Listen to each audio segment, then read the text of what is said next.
The vast expanse of the Mongolian steppes, stretching from the Altai Mountains to the Greater Khingan Range, witnessed the emergence of history's most formidable nomadic empire during the late 12th and early 13th centuries. The Mongols, whose very name would eventually encompass territories from Eastern Europe to the Pacific Ocean, arose from this harsh landscape of endless grasslands where survival demanded mobility, adaptability, and martial prowess.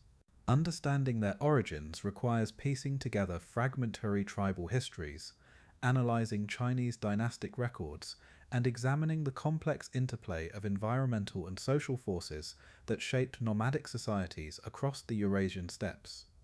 Archaeological investigations across the Mongolian heartland have revealed a complex picture of nomadic cultures that flourished in the centuries preceding the Great Unification under Genghis Khan. Excavations at sites like Karakoram and settlements along the Orkhon River have uncovered burial complexes containing artifacts that suggest sophisticated trade networks and cultural exchanges spanning thousands of miles.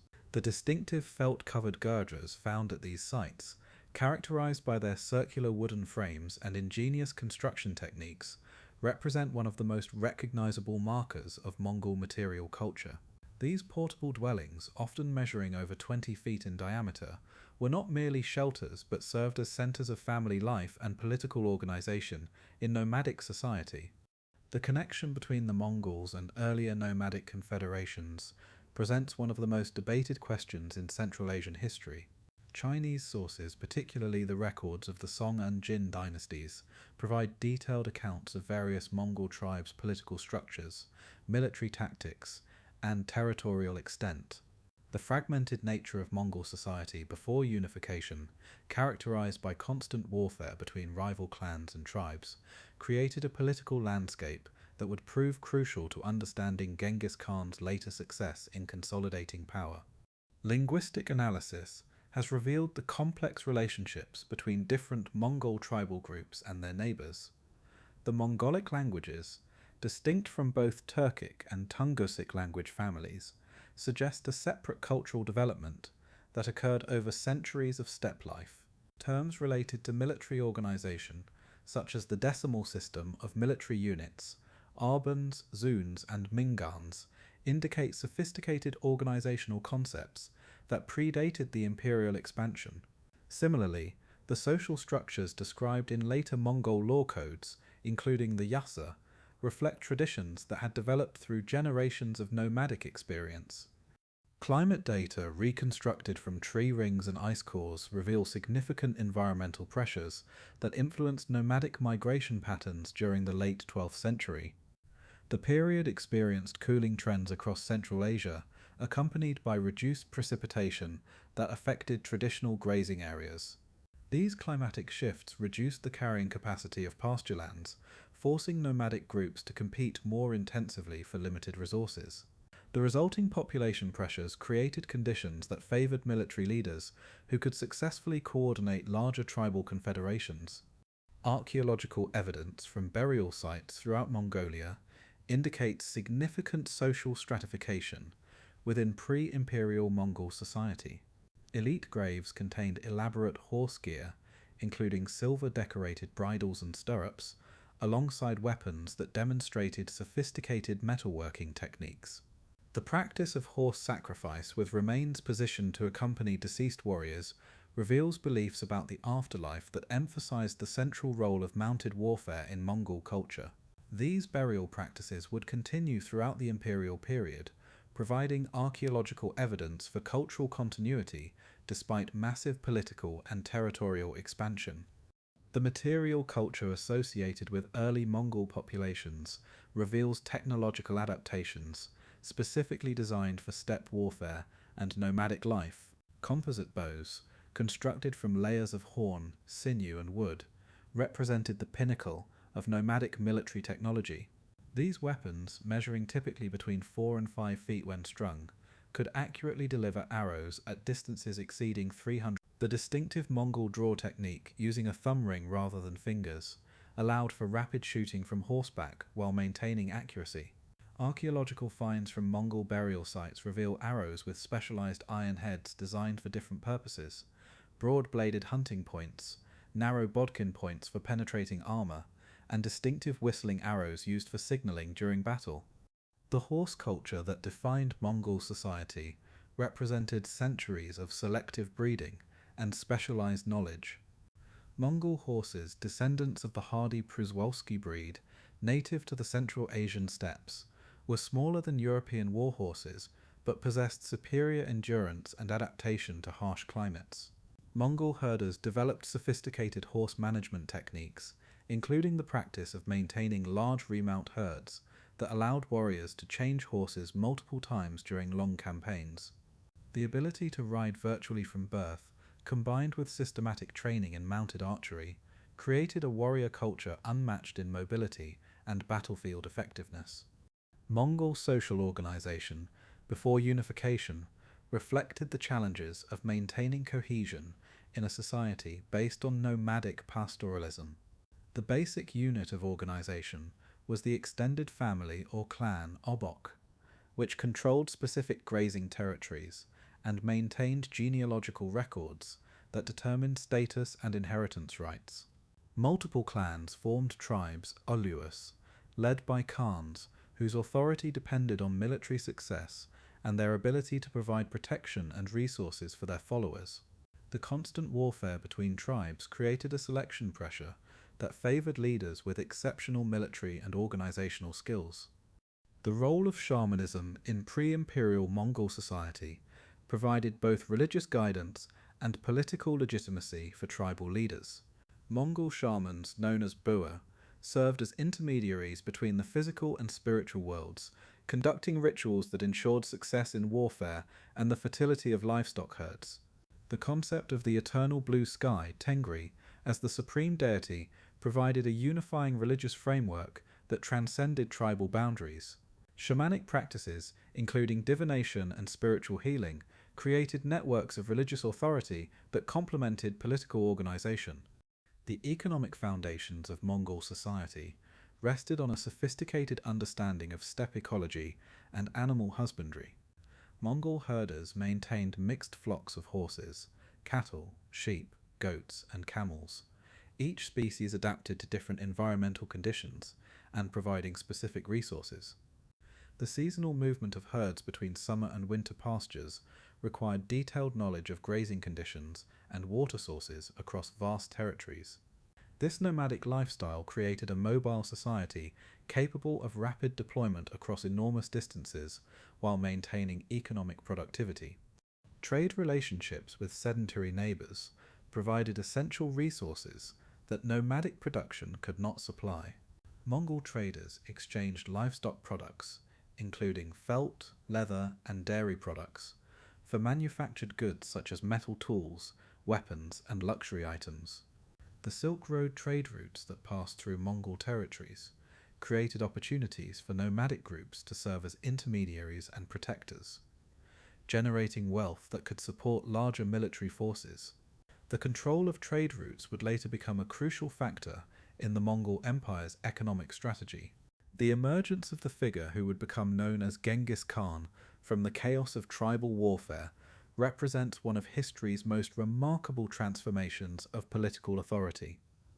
Born around 162 CE as Temüjin, he entered a world characterized by constant conflict between Mongol tribes, where survival depended on forming and breaking alliances with bewildering frequency.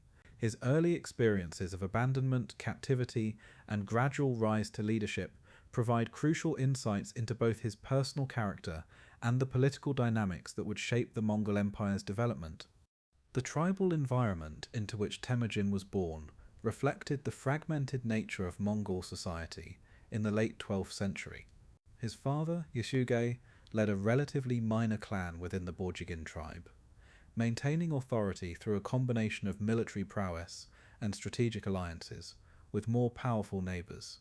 The political landscape consisted of competing confederations led by figures like Jamuka of the Jadaran and Togrul of the Karaitis, each seeking to expand their influence through warfare and diplomatic maneuvering.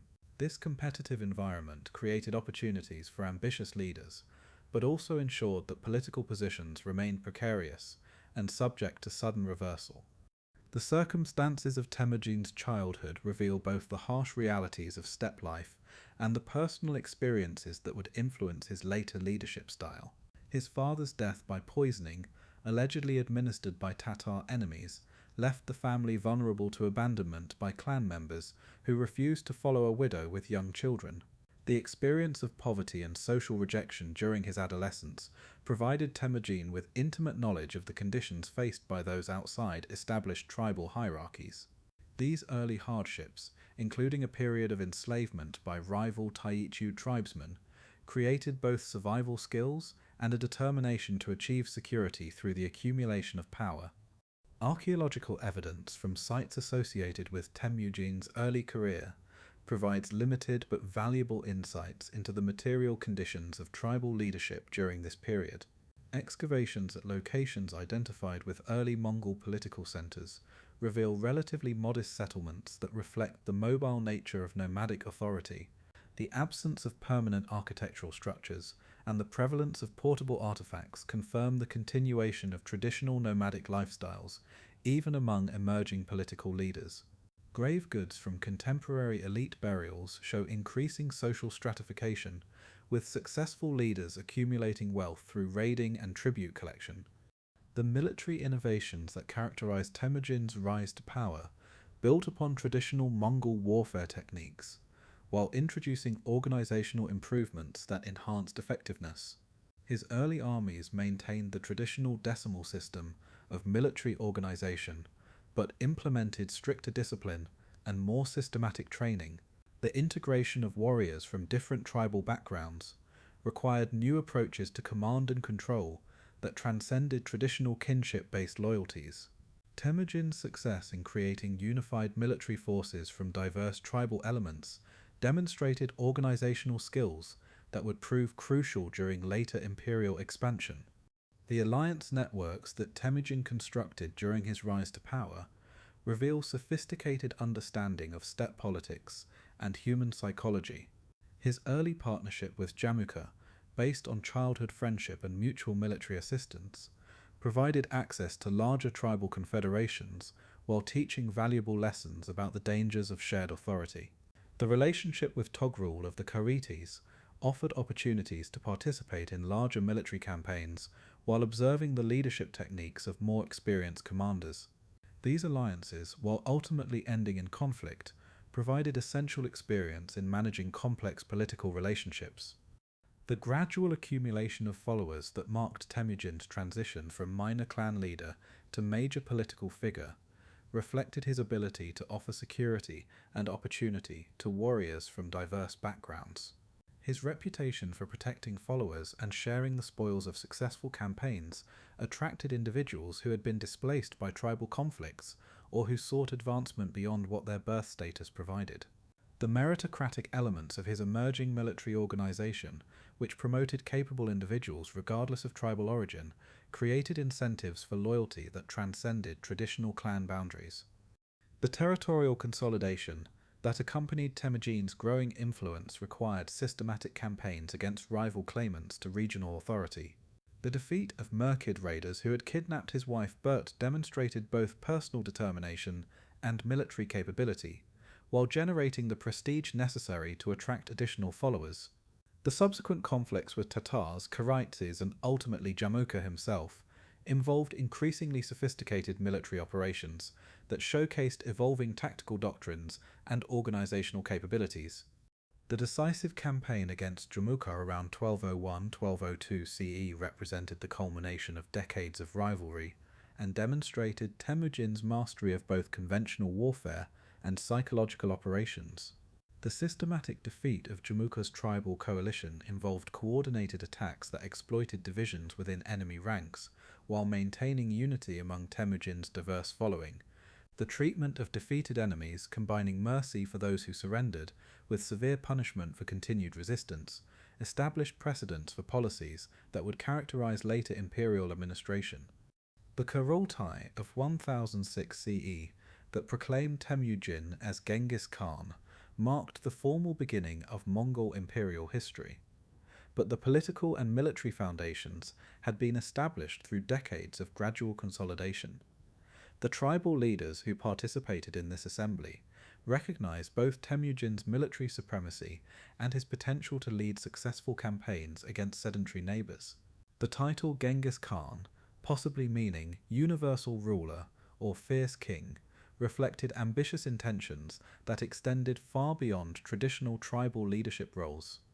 The administrative innovations implemented during the transition from tribal confederation to imperial authority demonstrated Genghis Khan's recognition that governing diverse populations required institutional mechanisms beyond personal charisma and military success. The expansion of the decimal military system to encompass civilian administration created organizational structures capable of managing larger territories and more complex relationships. The appointment of trusted followers to key administrative positions, regardless of their tribal origins, established precedents for merit-based governance that would characterize Mongol imperial administration. The legal framework that emerged during this formative period, later codified as the Yasa, reflected both traditional Mongol customs and practical responses to the challenges of governing diverse populations. The emphasis on loyalty to the Khan above tribal affiliations created legal mechanisms for maintaining unity within an expanding political entity. The regulation of military service, trade relationships, and religious practices established standards that could be applied across different cultural contexts while maintaining Mongol identity and authority. The military reforms that transformed tribal warbands into imperial armies involved systematic changes in training, equipment, and operational procedures. The standardization of weapons and tactics created uniformity that enhanced battlefield coordination, while the integration of siege techniques learned from Chinese and Islamic sources prepared Mongol forces for campaigns against fortified cities. The development of intelligence networks and communication systems allowed for strategic coordination across distances that exceeded traditional nomadic operational ranges. The economic policies that supported the emerging empire reflected understanding of both nomadic and sedentary economic systems. The regulation of trade routes and the protection of merchants created revenue sources that supplemented traditional pastoral production. The systematic collection of tribute from conquered territories provided resources for maintaining larger military forces while creating incentives for submission rather than resistance. These economic innovations established foundations for the commercial policies that would characterize Mongol imperial administration throughout its expansion. The transformation of Mongol military power from regional nomadic force to world-conquering empire began with systematic campaigns against the Western Jie and Jin dynasties that demonstrated both the effectiveness of reformed Mongol armies and the strategic vision that would guide subsequent expansion. These initial conquests against sedentary neighbours provided crucial experience in siege warfare, urban administration, and the integration of conquered populations, while generating the wealth and resources necessary to support even more ambitious campaigns. The campaign against the Western Shah Kingdom, launched in 1209 CE, represented Genghis Khan's first systematic attempt to conquer a sedentary state with fortified cities and complex administrative structures. The Tangut people who ruled this kingdom controlled crucial sections of the Silk Road trade routes through their territories in modern Gansu and Ningxia provinces. Their military forces combined traditional Chinese infantry tactics with cavalry techniques adapted from nomadic neighbours, creating defensive capabilities that required Mongol armies to develop new approaches to warfare against fortified positions. The siege techniques employed during the Western Shah campaign revealed the rapid adaptation of Mongol military doctrine to accommodate the requirements of urban warfare. Traditional nomadic tactics, emphasizing mobility and archery, proved insufficient against stone fortifications and organized urban defenses. Mongol commanders learned to employ Chinese engineers and siege specialists, incorporating catapults, battering rams, and undermining techniques into their operational repertoire. The successful capture of Yinchuan, the Western Shah capital, demonstrated the effectiveness of this tactical evolution while providing valuable experience for subsequent campaigns. The psychological warfare component of Mongol siege operations proved as important as their technical capabilities.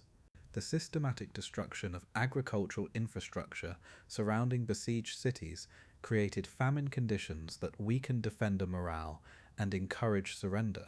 The practice of offering terms to cities that submitted immediately, contrasted with the complete destruction of those that resisted, created incentives for collaboration that reduced the time and resources required for conquest. This approach, combining military effectiveness with strategic communication, became a hallmark of Mongol imperial expansion. The administrative integration of Western Shah territories provided the first test of Mongol capabilities in governing sedentary populations with different cultural traditions and economic systems. The retention of existing administrative structures under Mongol oversight allowed for continued economic productivity while ensuring political control. The appointment of Mongol governors and military commanders to key positions established imperial authority while utilizing local expertise for day-to-day administration. This model of indirect rule would be refined and applied throughout subsequent conquests.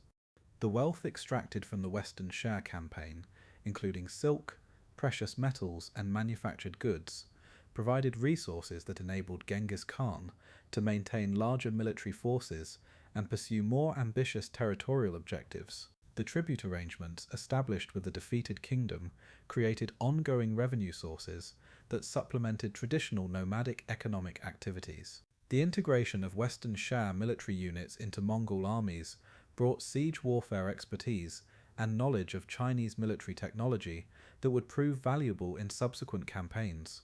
The campaign against the Jin dynasty, beginning in 1211 CE, represented a massive escalation in the scale and complexity of Mongol military operations.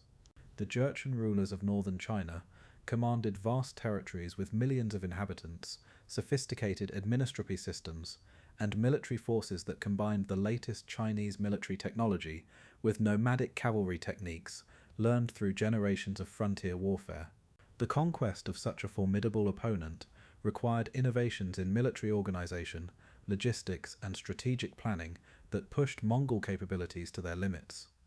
The initial phases of the Jin campaign demonstrated the effectiveness of Mongol cavalry tactics against Chinese field armies, while revealing the challenges of conquering heavily fortified urban centers. The Battle of Yahuling in 1211 CE showcased the devastating impact of coordinated Mongol archery against Jin cavalry formations, while the mobility of nomadic forces allowed them to avoid unfavorable engagements with superior Jin infantry units. The systematic destruction of Jin military forces in the field cleared the way for attacks against major cities, but also demonstrated that urban conquest would require different tactical approaches. The siege of Zhongdu, modern Beijing, the Jin dynasty's secondary capital, lasted over a year and required the full application of Mongol military innovations developed during earlier campaigns.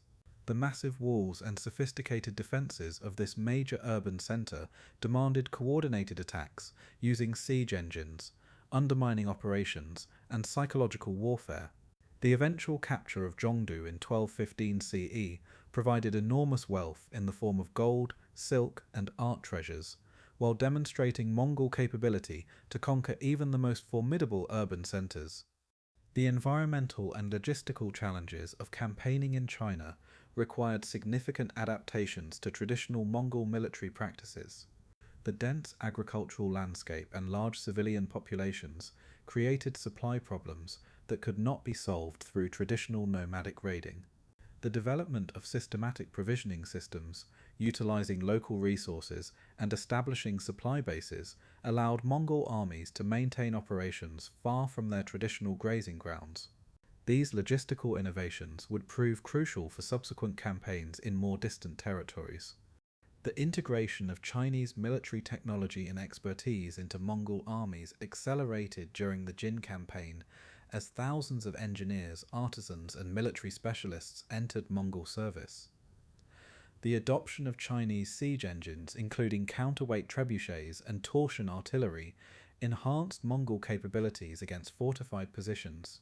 The recruitment of Chinese administrative personnel provided expertise in managing complex bureaucratic systems and extracting resources from agricultural populations. This systematic incorporation of conquered expertise became a defining characteristic of Mongol imperial expansion. The political implications of success against the Jin dynasty extended far beyond the immediate territorial gains to establish the Mongol Empire as a major power in East Asian politics. The defeat of such a formidable opponent demonstrated Mongol military superiority to potential enemies while attracting allies who sought association with the victorious nomadic confederation. The psychological impact of these victories created momentum for further expansion while establishing Genghis Khan's reputation as an unstoppable conqueror. The wealth generated through the Chinese campaigns transformed Mongol society by providing resources that supported larger military forces and more complex administrative structures. The influx of luxury goods, precious metals, and manufactured items created new forms of social stratification within Mongol society, while maintaining traditional nomadic values and practices. The establishment of permanent bases for storing and distributing captured wealth required new approaches to resource management that complemented traditional pastoral economic activities. The military lessons learned during these initial campaigns against sedentary powers established tactical and strategic doctrines that would guide Mongol expansion throughout their imperial period. The combination of traditional nomadic mobility and archery with siege warfare capabilities created military forces capable of defeating both nomadic and sedentary opponents. The systematic use of terror and psychological warfare reduced resistance while encouraging submission, creating more efficient conquest procedures. The integration of conquered military specialists and administrative experts provided capabilities that enhanced rather than replaced traditional Mongol strengths. The strategic planning that emerged from these early conquests revealed Genghis Khan's understanding of the requirements for maintaining a stable empire across diverse territories and populations. The establishment of communication systems, administrative hierarchies, and resource extraction mechanisms created institutional foundations for governing territories that exceeded traditional nomadic organizational capabilities. The delegation of authority to trusted commanders and administrators allowed for simultaneous operations across multiple theaters while maintaining overall strategic coordination.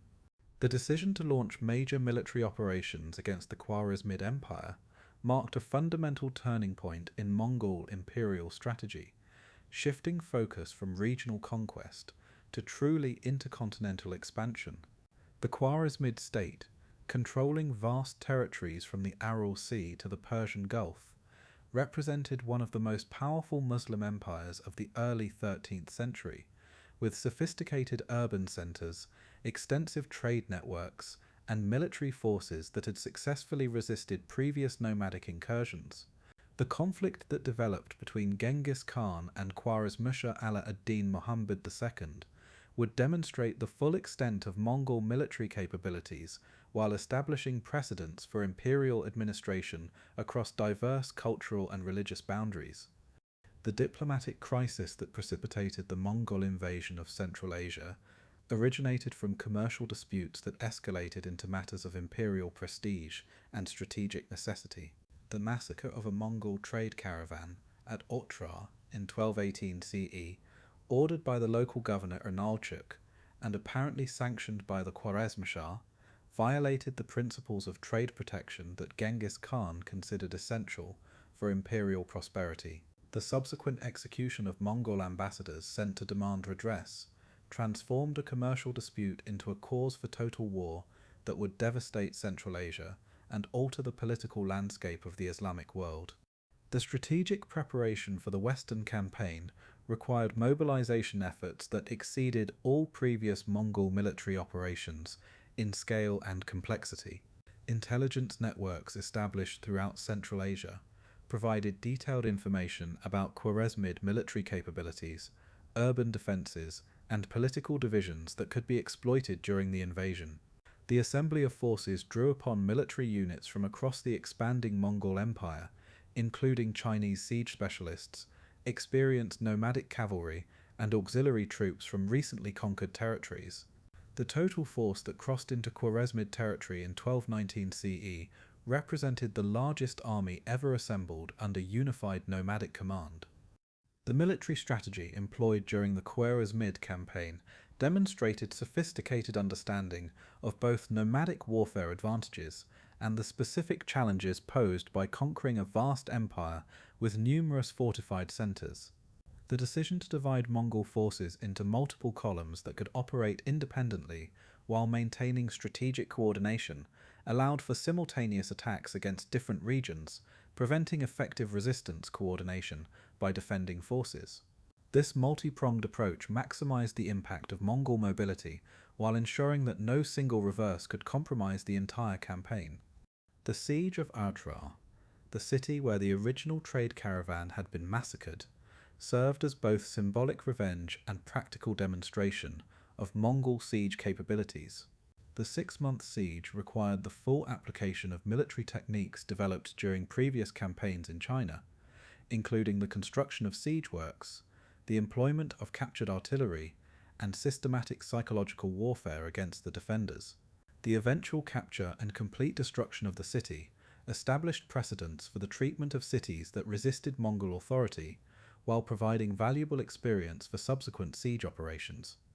The rapid advance across Transoxania that followed the fall of Otrar demonstrated the devastating effectiveness of Mongol operational mobility when applied against an empire unprepared for such widespread and coordinated attacks. The systematic destruction of Bukhara, one of Central Asia's greatest commercial and intellectual centres, shocked the Islamic world and established the Mongol reputation for unstoppable military power. The complete demolition of urban infrastructure and the massacre or enslavement of populations created psychological impacts that extended far beyond the immediate military consequences. The siege and destruction of Samarkand, the Khwarezmid Empire's greatest city, and a centre of Islamic civilization, represented the pinnacle of Mongol siege warfare capabilities, and demonstrated their ability to overcome even the most formidable urban defences. The city's massive walls and sophisticated defensive systems required coordinated attacks, using the full range of Mongol military techniques, including traditional archery, Chinese siege engines, and innovative undermining operations. The systematic destruction of the city following its capture eliminated one of Central Asia's most important commercial centres, while providing enormous quantities of wealth and captives. The pursuit of Khwarizm Shah Ala ad-Din Muhammad II across the Iranian plateau revealed the strategic flexibility that characterized Mongol military operations and their ability to maintain campaign effectiveness across diverse geographical and climatic conditions. The forces led by Jabi and Subutai that tracked the fleeing Shah through Persia and into the Caucasus demonstrated exceptional mobility and logistical capability while conducting reconnaissance that would prove valuable for future campaigns. The Shah's death on an island in the Caspian Sea eliminated the primary focus of organized resistance while allowing Mongol forces to concentrate on territorial consolidation. The administrative challenges of governing conquered Khwarezmid territories required innovations in imperial management that went beyond traditional nomadic organizational methods. The vast distances involved, the cultural and religious diversity of the population, and the complexity of existing administrative systems demanded flexible approaches that could maintain imperial authority, while ensuring continued economic productivity. The retention of local officials under Mongol oversight, combined with the appointment of trusted Mongol governors to key positions, created administrative structures capable of managing territories far from the traditional imperial heartland. The integration of Central Asian military specialists and administrators into Mongol imperial service accelerated the empire's institutional development, while providing expertise essential for governing sedentary populations. Muslim engineers and siege specialists brought knowledge of military technologies that complemented Chinese innovations already incorporated into Mongol armies. Administrative experts familiar with Islamic legal systems and commercial practices provided capabilities for managing urban economies and international trade networks that exceeded traditional nomadic experience. The economic transformation that resulted from the conquest of the Khwarezmid Empire fundamentally altered the resource base available to the Mongol Empire, while establishing precedents for commercial policy that would characterize imperial administration throughout its expansion period.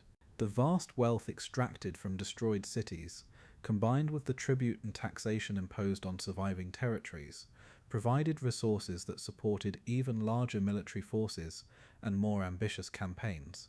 The systematic protection of merchants and trade routes that followed the initial destruction created commercial networks that connected the expanding empire with economic systems throughout Eurasia. The cultural and religious policies implemented in conquered Khwarezmid territories established patterns for Mongol administration of diverse populations that would be applied throughout subsequent expansion. The religious tolerance that characterized Mongol rule, combined with protection for various faith communities, created stability that enabled economic recovery and cultural continuity despite the massive destruction of the conquest period. The preservation of Islamic legal traditions and educational institutions under Mongol oversight maintained social cohesion while ensuring imperial political control. The strategic reconnaissance conducted by Mongol forces during the Western Campaign provided intelligence that would prove crucial for subsequent expansion into Europe and the Middle East. The expedition led by Zhebi and Subutai through the Caucasus and into the Russian steppes demonstrated Mongol capability to operate effectively in completely unfamiliar territories while gathering information about potential future targets. This reconnaissance revealed both the opportunities and challenges that would characterize Mongol expansion into Europe, while establishing diplomatic contacts that would prove valuable during later campaigns. The psychological impact of Mongol victories in Central Asia extended throughout the Islamic world and established the empire's reputation for invincible military power that would influence subsequent diplomatic and military encounters. The complete destruction of major urban centers and the systematic elimination of resistance created terror that often preceded Mongol armies, encouraging submission and reducing the resources required for conquest. This psychological warfare component became an integral part of Mongol military strategy, often proving as effective as actual military operations in achieving imperial objectives. The Mongol expansion into Europe represented the western extension of imperial ambitions that had already transformed Central Asia and demonstrated the strategic flexibility that enabled nomadic armies to operate effectively across diverse geographical and cultural environments. The campaigns led by Batu Khan and Subutai against the Russian principalities, Poland and Hungary between 1237 and 1242 CE revealed both the devastating effectiveness of Mongol military techniques against European opponents and the empire's capacity to coordinate military operations across vast distances while maintaining strategic coherence with campaigns in other theatres. The strategic context that motivated Mongol expansion into Europe reflected both the systematic nature of imperial conquest and the specific opportunities presented by political fragmentation among potential targets. The Russian principalities, divided among rival princes who frequently engaged in internecine warfare, proved unable to coordinate effective resistance against invaders whose strategic mobility and tactical superiority overwhelmed traditional European military methods. The intelligence gathered during earlier reconnaissance expeditions provided detailed knowledge of European political divisions and military capabilities that enabled precise strategic planning. The initial phase of the Russian campaign, beginning with the conquest of Ryazan in 1237 CE, established patterns of siege warfare and urban destruction that would characterize Mongol operations throughout the European theatre.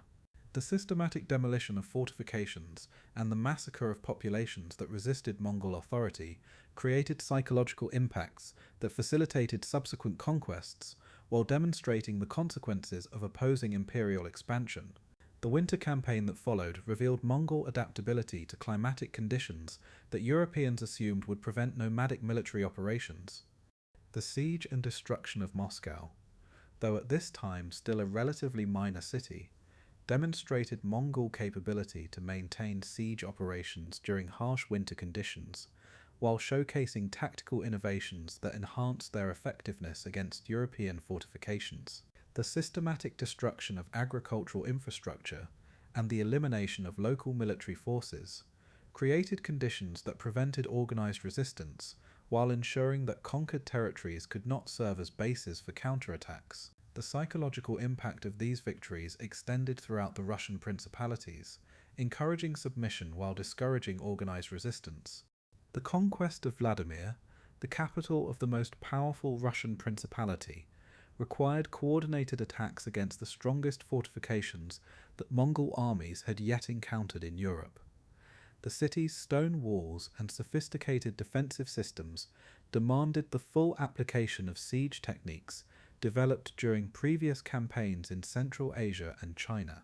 The systematic destruction of the city and the elimination of the Grand Ducal family sent clear messages about the consequences of resistance, while removing the political leadership that might have coordinated broader opposition to Mongol expansion.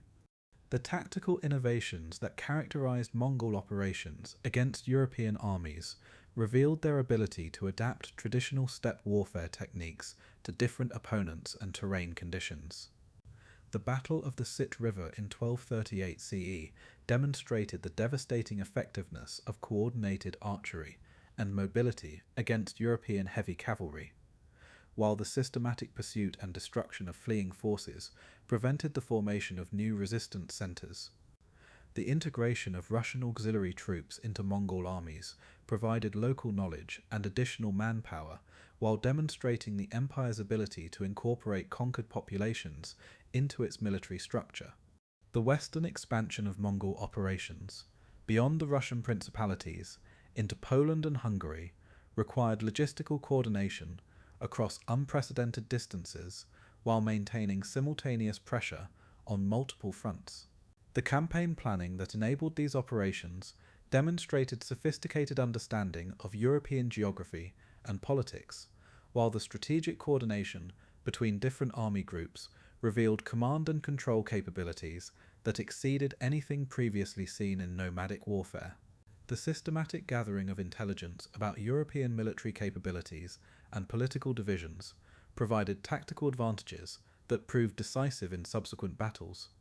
The Battle of Mohi in 1241 CE against Hungarian forces represented the largest European engagement of the Mongol expansion and demonstrated the full extent of nomadic military superiority over contemporary European armies. The destruction of King Bela IV's forces, despite their numerical advantage and defensive positions, revealed both the tactical superiority of Mongol battlefield techniques and the strategic planning that enabled nomadic forces to achieve decisive victories against opponents fighting on their home territories. The systematic pursuit that followed prevented Hungarian forces from regrouping, while opening the way for further western expansion. The political implications of Mongol victories in Eastern Europe extended beyond immediate territorial conquest to influence the balance of power throughout the continent. The elimination of major European military forces and the destruction of key political centres created power vacuums that altered the strategic calculations of surviving kingdoms. The psychological impact of apparently unstoppable nomadic conquest reached as far as Western Europe, where panic and defensive preparations reflected recognition that traditional European military methods appeared inadequate against Mongol tactical superiority. The administrative innovations required to govern conquered European territories revealed the empire's capacity to adapt institutional mechanisms to different cultural and religious contexts. The integration of Orthodox Christian populations under Mongol rule required sensitive handling of religious practices and ecclesiastical hierarchies, while the retention of local administrative structures under imperial oversight ensured continued economic productivity. The systematic collection of tribute and the regulation of trade relationships created revenue sources that supported continued military operations while establishing precedents for imperial administration in Christian territories. The systematic destruction of European urban centres during the Mongol expansion eliminated commercial networks and artisanal production that had characterized medieval European economic development. Cities like Kiev, Krakow, and Pest suffered devastation that required decades to repair, while the systematic elimination of skilled craftsmen and merchants disrupted economic activities that extended far beyond the immediately affected regions. The long-term economic consequences of this destruction would influence European development patterns for generations, creating opportunities for alternative commercial centres, while eliminating established trade networks. The military lessons learned during European campaigns provided valuable experience that enhanced Mongol tactical doctrine, while revealing both opportunities and challenges for further Western expansion. The effectiveness of traditional nomadic techniques against European opponents confirmed the superiority of mobility and archery over heavy cavalry charges, while the successful adaptation to winter warfare conditions demonstrated operational flexibility that extended the campaign season beyond traditional limitations. The integration of European siege specialists and military engineers into Mongol service provided additional expertise that enhanced imperial military capabilities. The cultural exchanges that resulted from Mongol expansion into Europe created connections between nomadic and sedentary civilizations that influenced both conquerors and conquered populations.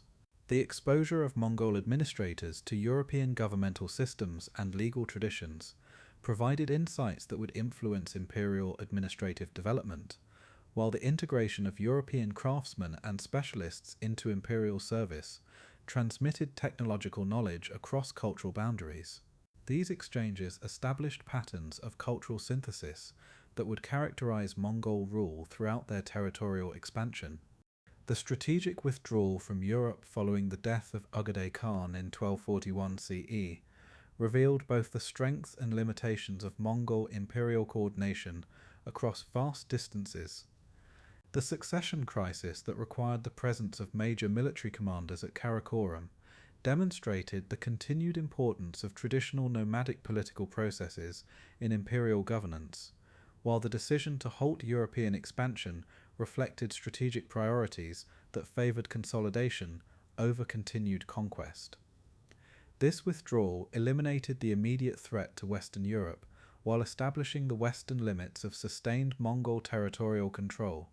The long-term implications of Mongol expansion into Europe extended far beyond the immediate military and political consequences to influence the development of European military technology, political organization, and cultural exchange. The recognition of nomadic tactical superiority encouraged innovations in European cavalry techniques and the adoption of composite bow technology, while the experience of coordinated invasion revealed the vulnerabilities of political fragmentation. The establishment of trade relationships with the Mongol Empire created commercial opportunities that would influence European economic development, while the cultural exchanges initiated during this period established connections that would persist long after the political boundaries had changed. The strategic challenges posed by Song China differed fundamentally from those encountered during previous Mongol conquests, requiring adaptations that tested imperial military and administrative capabilities. The Song state, confined to southern China following earlier losses to the Jin dynasty, had developed sophisticated defensive systems based on river barriers, fortified cities, and advanced military technology, including gunpowder weapons and naval forces. The conquest of such a technologically advanced and geographically protected opponent demanded strategic patience and tactical innovations that extended far beyond traditional nomadic warfare methods. The preliminary campaigns against Song border regions, beginning in the 1250s CE, revealed both the defensive strengths of Chinese fortifications and the adaptations required for Mongol armies to operate effectively in the dense river networks and mountainous terrain of southern China.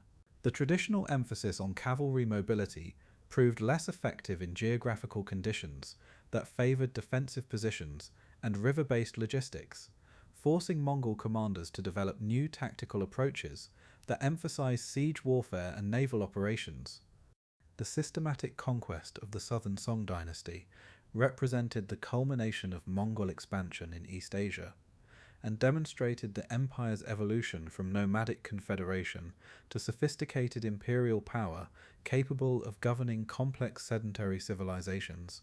The campaign that began under Mungke Khan and concluded under Kublai Khan required innovations in military technology, administrative organization, and cultural adaptation that pushed Mongol capabilities to their ultimate limits, while establishing the Yuan dynasty as the first nomadic regime to achieve complete control over all Chinese territories.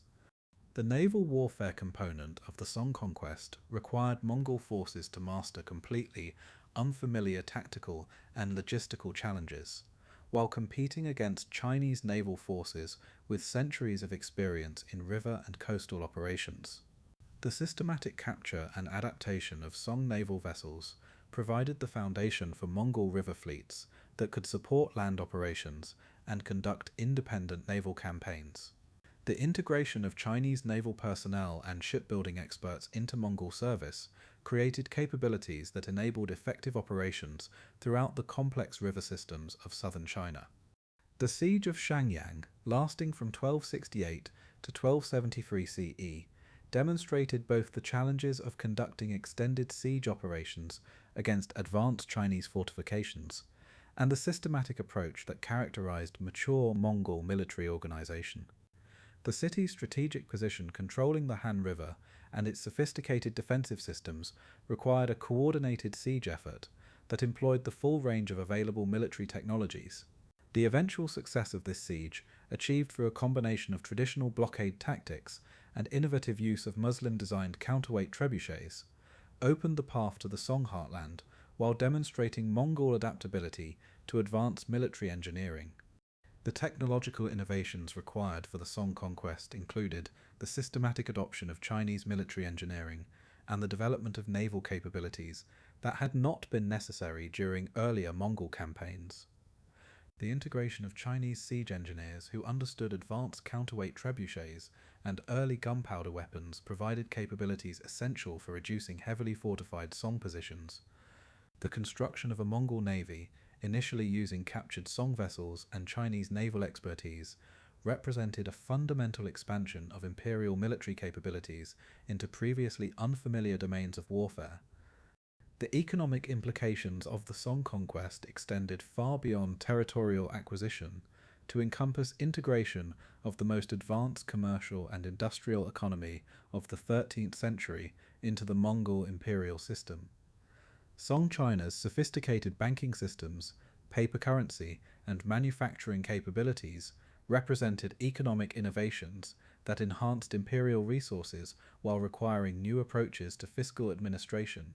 The systematic protection of commercial activities and artisanal production ensured economic continuity that provided revenue sources essential for maintaining imperial administration.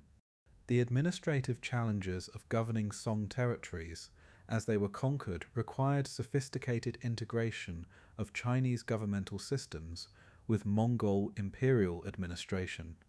The complexity of Song civil service examinations, legal codes, and bureaucratic procedures demanded careful management to maintain governmental continuity while ensuring imperial political control. The retention of Chinese administrative personnel under Mongol oversight created hybrid governmental structures that preserved administrative expertise while implementing imperial policies. The cultural exchanges that accompanied the Song Conquest created lasting influences on both Mongol imperial culture and Chinese intellectual development under Yuan dynasty rule. The encounter with Song philosophical traditions, including Neo-Confucianism and Buddhist scholarship, introduced Mongol administrators to intellectual frameworks that would influence imperial governance throughout the remaining period of nomadic rule in China. The preservation of Chinese educational institutions and scholarly traditions under Mongol protection ensured cultural continuity while facilitating the integration of Chinese expertise into imperial administration. The completion of Song Conquest in 1279 CE with the naval battle of Yemen marked the first time in Chinese history that the entire territory had fallen under nomadic rule, establishing the Yuan dynasty as the ultimate expression of Mongol imperial achievement in East Asia. The systematic elimination of Song resistance and the integration of remaining Chinese military and administrative personnel into Yuan imperial service created governmental structures that combined nomadic political traditions with Chinese administrative expertise. This synthesis would define the character of Mongol rule in China for the remainder of the dynasty's existence. The strategic coordination required for the Song Conquest, conducted simultaneously with Mongol campaigns in Southeast Asia and continued operations in Central Asia, demonstrated the maturation of imperial administrative capabilities and communication systems. The ability to maintain coordinated military operations across such vast distances while managing complex logistics and diverse tactical requirements revealed organizational sophistication that exceeded traditional nomadic administrative capabilities. This strategic coordination established precedents for imperial management that would influence Mongol governance throughout their territorial extent. The systematic preparation for campaigns against the Islamic world demonstrated the maturation of Mongol strategic planning and intelligence gathering capabilities developed through decades of imperial expansion. The networks of merchants, diplomats, and religious minorities that provided information about Islamic military capabilities, urban defenses, and political divisions enabled precise strategic planning that exploited existing weaknesses while avoiding unnecessary confrontations.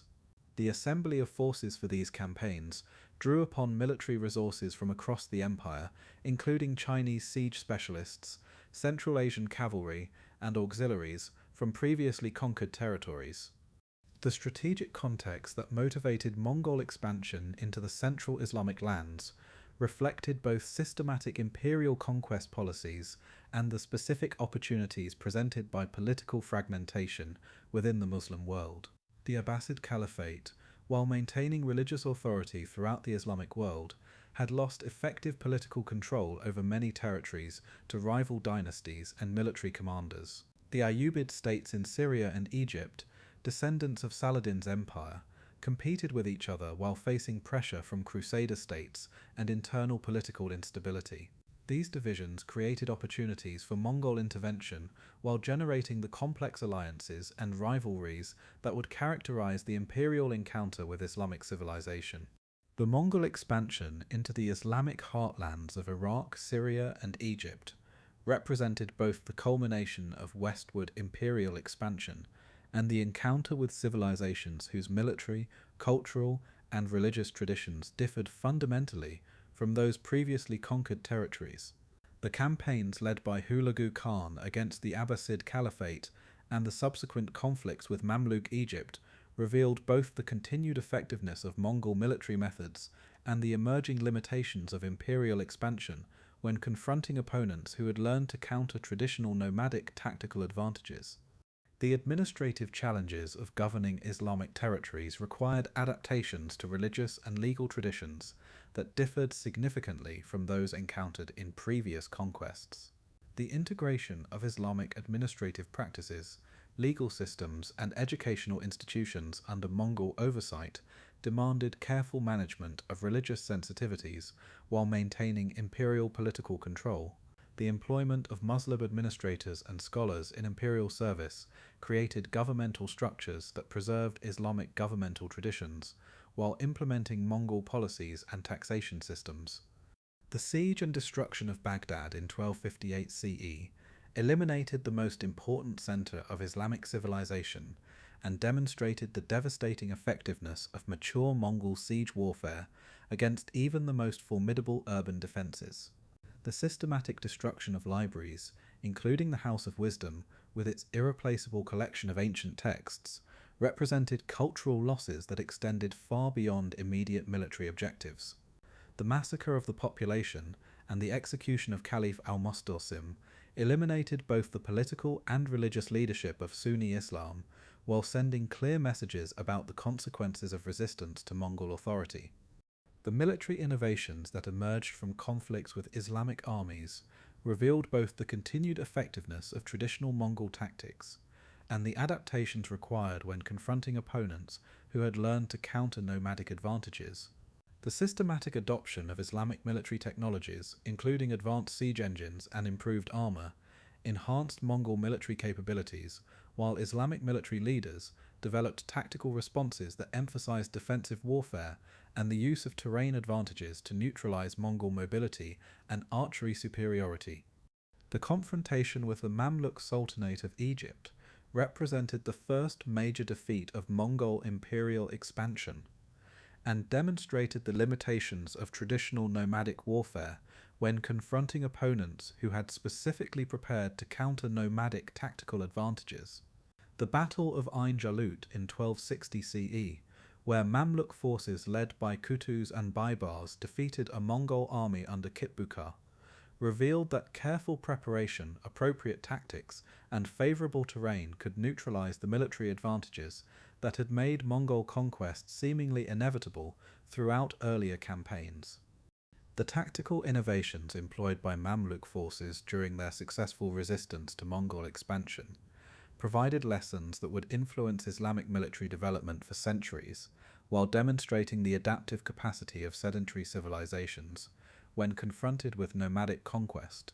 The systematic use of disciplined cavalry charges against dispersed Mongol formations, combined with the employment of infantry archers positioned to counter nomadic archery advantages, created tactical approaches that proved effective against opponents who had previously seemed invincible.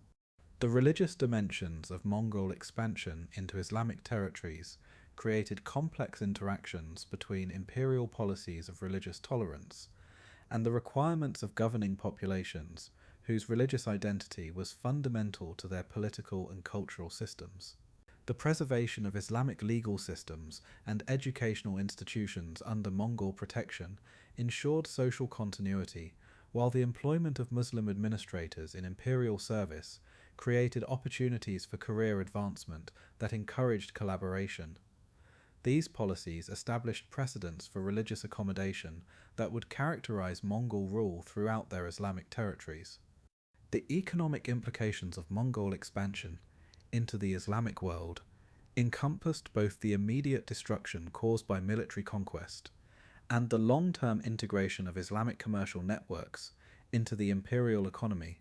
The systematic destruction of major commercial centers eliminated established trade networks, while creating opportunities for alternative commercial arrangements that benefited imperial interests. The protection of merchants and trade routes that followed the initial conquest period created commercial networks that connected Islamic territories with other parts of the Mongol Empire, while generating revenue sources essential for imperial administration. The conversion of significant portions of the Mongol ruling elite to Islam during the later 13th century represented a fundamental transformation in the religious character of imperial administration that influenced both governmental policies and cultural development throughout Islamic territories under Mongol rule. The adoption of Islamic religious practices by Mongol administrators created common ground with subject populations, while facilitating the integration of Islamic legal and educational traditions into imperial governmental structures. This religious conversion established precedents for cultural adaptation that would characterize Mongol rule throughout the period of imperial fragmentation.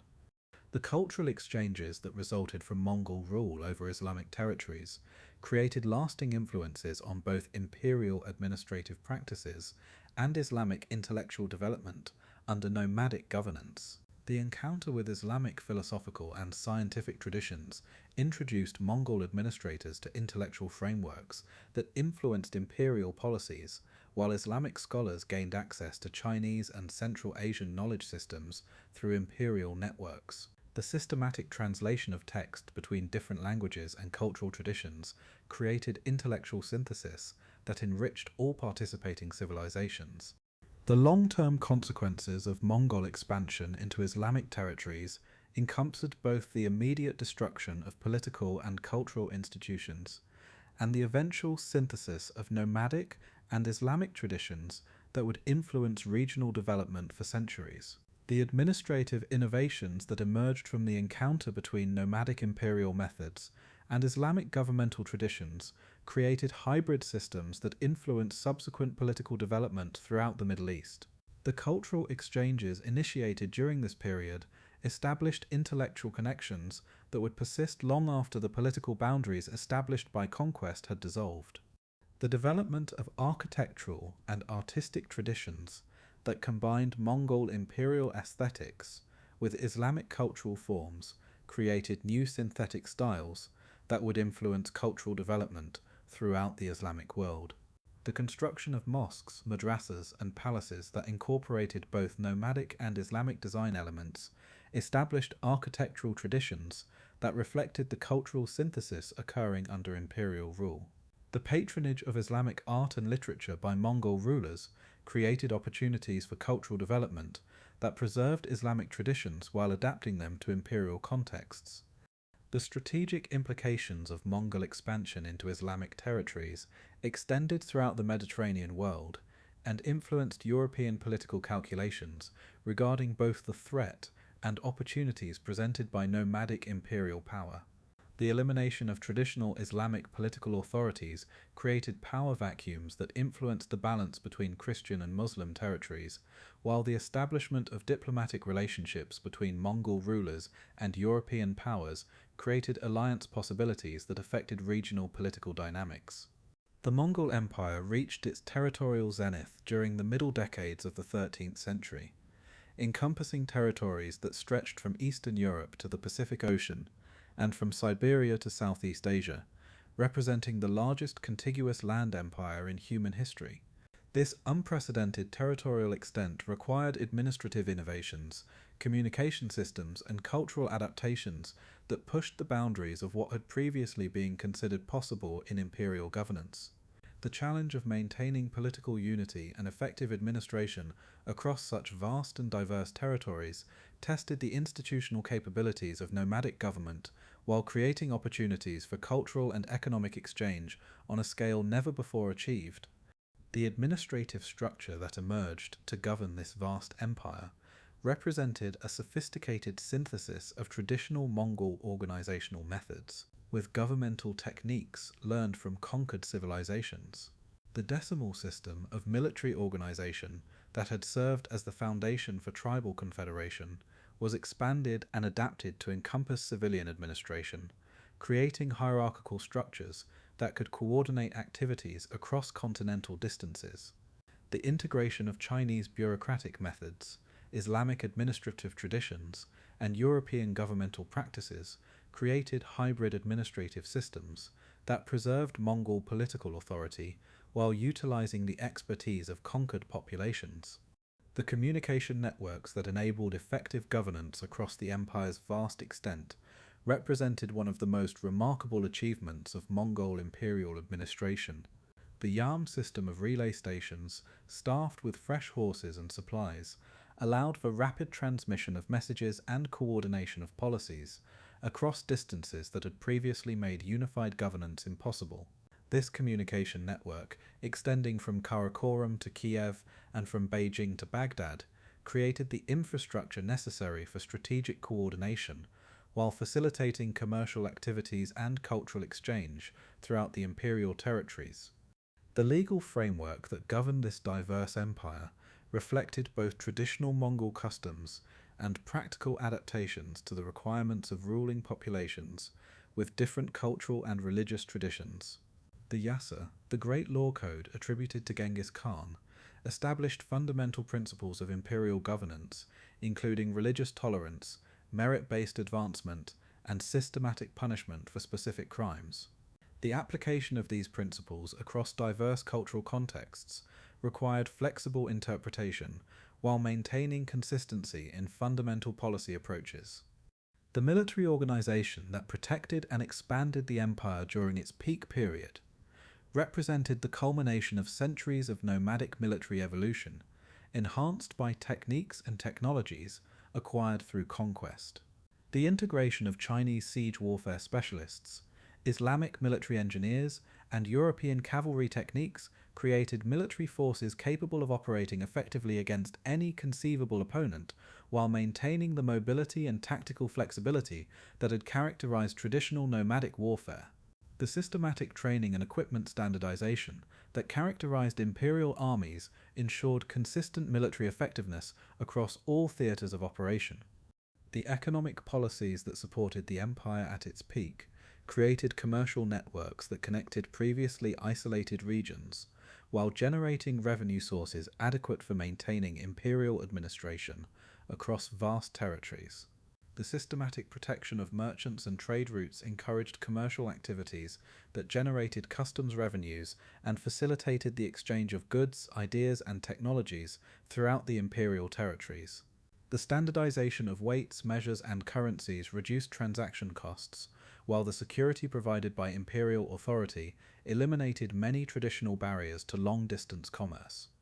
The cultural exchanges that flourished under imperial protection created unprecedented opportunities for intellectual development and artistic synthesis across Eurasian civilizations. The movement of scholars, artisans, and religious teachers throughout the empire facilitated the transmission of knowledge and cultural practices between previously isolated communities, while creating new synthetic traditions that combined elements from multiple cultural sources. The imperial patronage of learning and artistic production encouraged cultural development while ensuring that traditional knowledge systems were preserved and transmitted to subsequent generations. The religious policies that characterized the empire at its peak reflected both traditional Mongol shamanic tolerance and practical recognition of the political importance of accommodating diverse religious communities. The systematic protection of religious institutions and practices, combined with imperial support for various faith traditions, created stability that enabled continued cultural development while preventing religious conflicts that might have undermined imperial authority. The employment of religious leaders as administrators and advisors created channels for incorporating diverse cultural perspectives into imperial governance. The urban development that occurred throughout the empire during its peak period reflected both the wealth generated by imperial expansion and the administrative requirements of governing diverse territories. The construction and expansion of cities like Karakorum, Khanbalik, Beijing, and Tabriz created administrative centers that could coordinate regional governance while serving as centers for commercial and cultural activities. The architectural synthesis that characterized these urban centers combined nomadic aesthetic preferences with local building traditions, creating distinctive imperial architectural styles. The technological innovations that emerged from the intersection of different cultural traditions under imperial protection accelerated development in fields ranging from military engineering to agricultural techniques. The systematic transmission of Chinese inventions like gunpowder and printing to western regions of the empire, combined with the westward movement of Islamic mathematical and astronomical knowledge, created opportunities for technological synthesis that enhanced capabilities throughout the imperial territories. The imperial support for craftsmen and inventors encouraged innovation while ensuring that new techniques were transmitted throughout the empire. The agricultural policies implemented throughout the empire reflected understanding of both nomadic pastoral traditions and sedentary farming requirements, creating economic approaches that maximized productivity while maintaining social stability.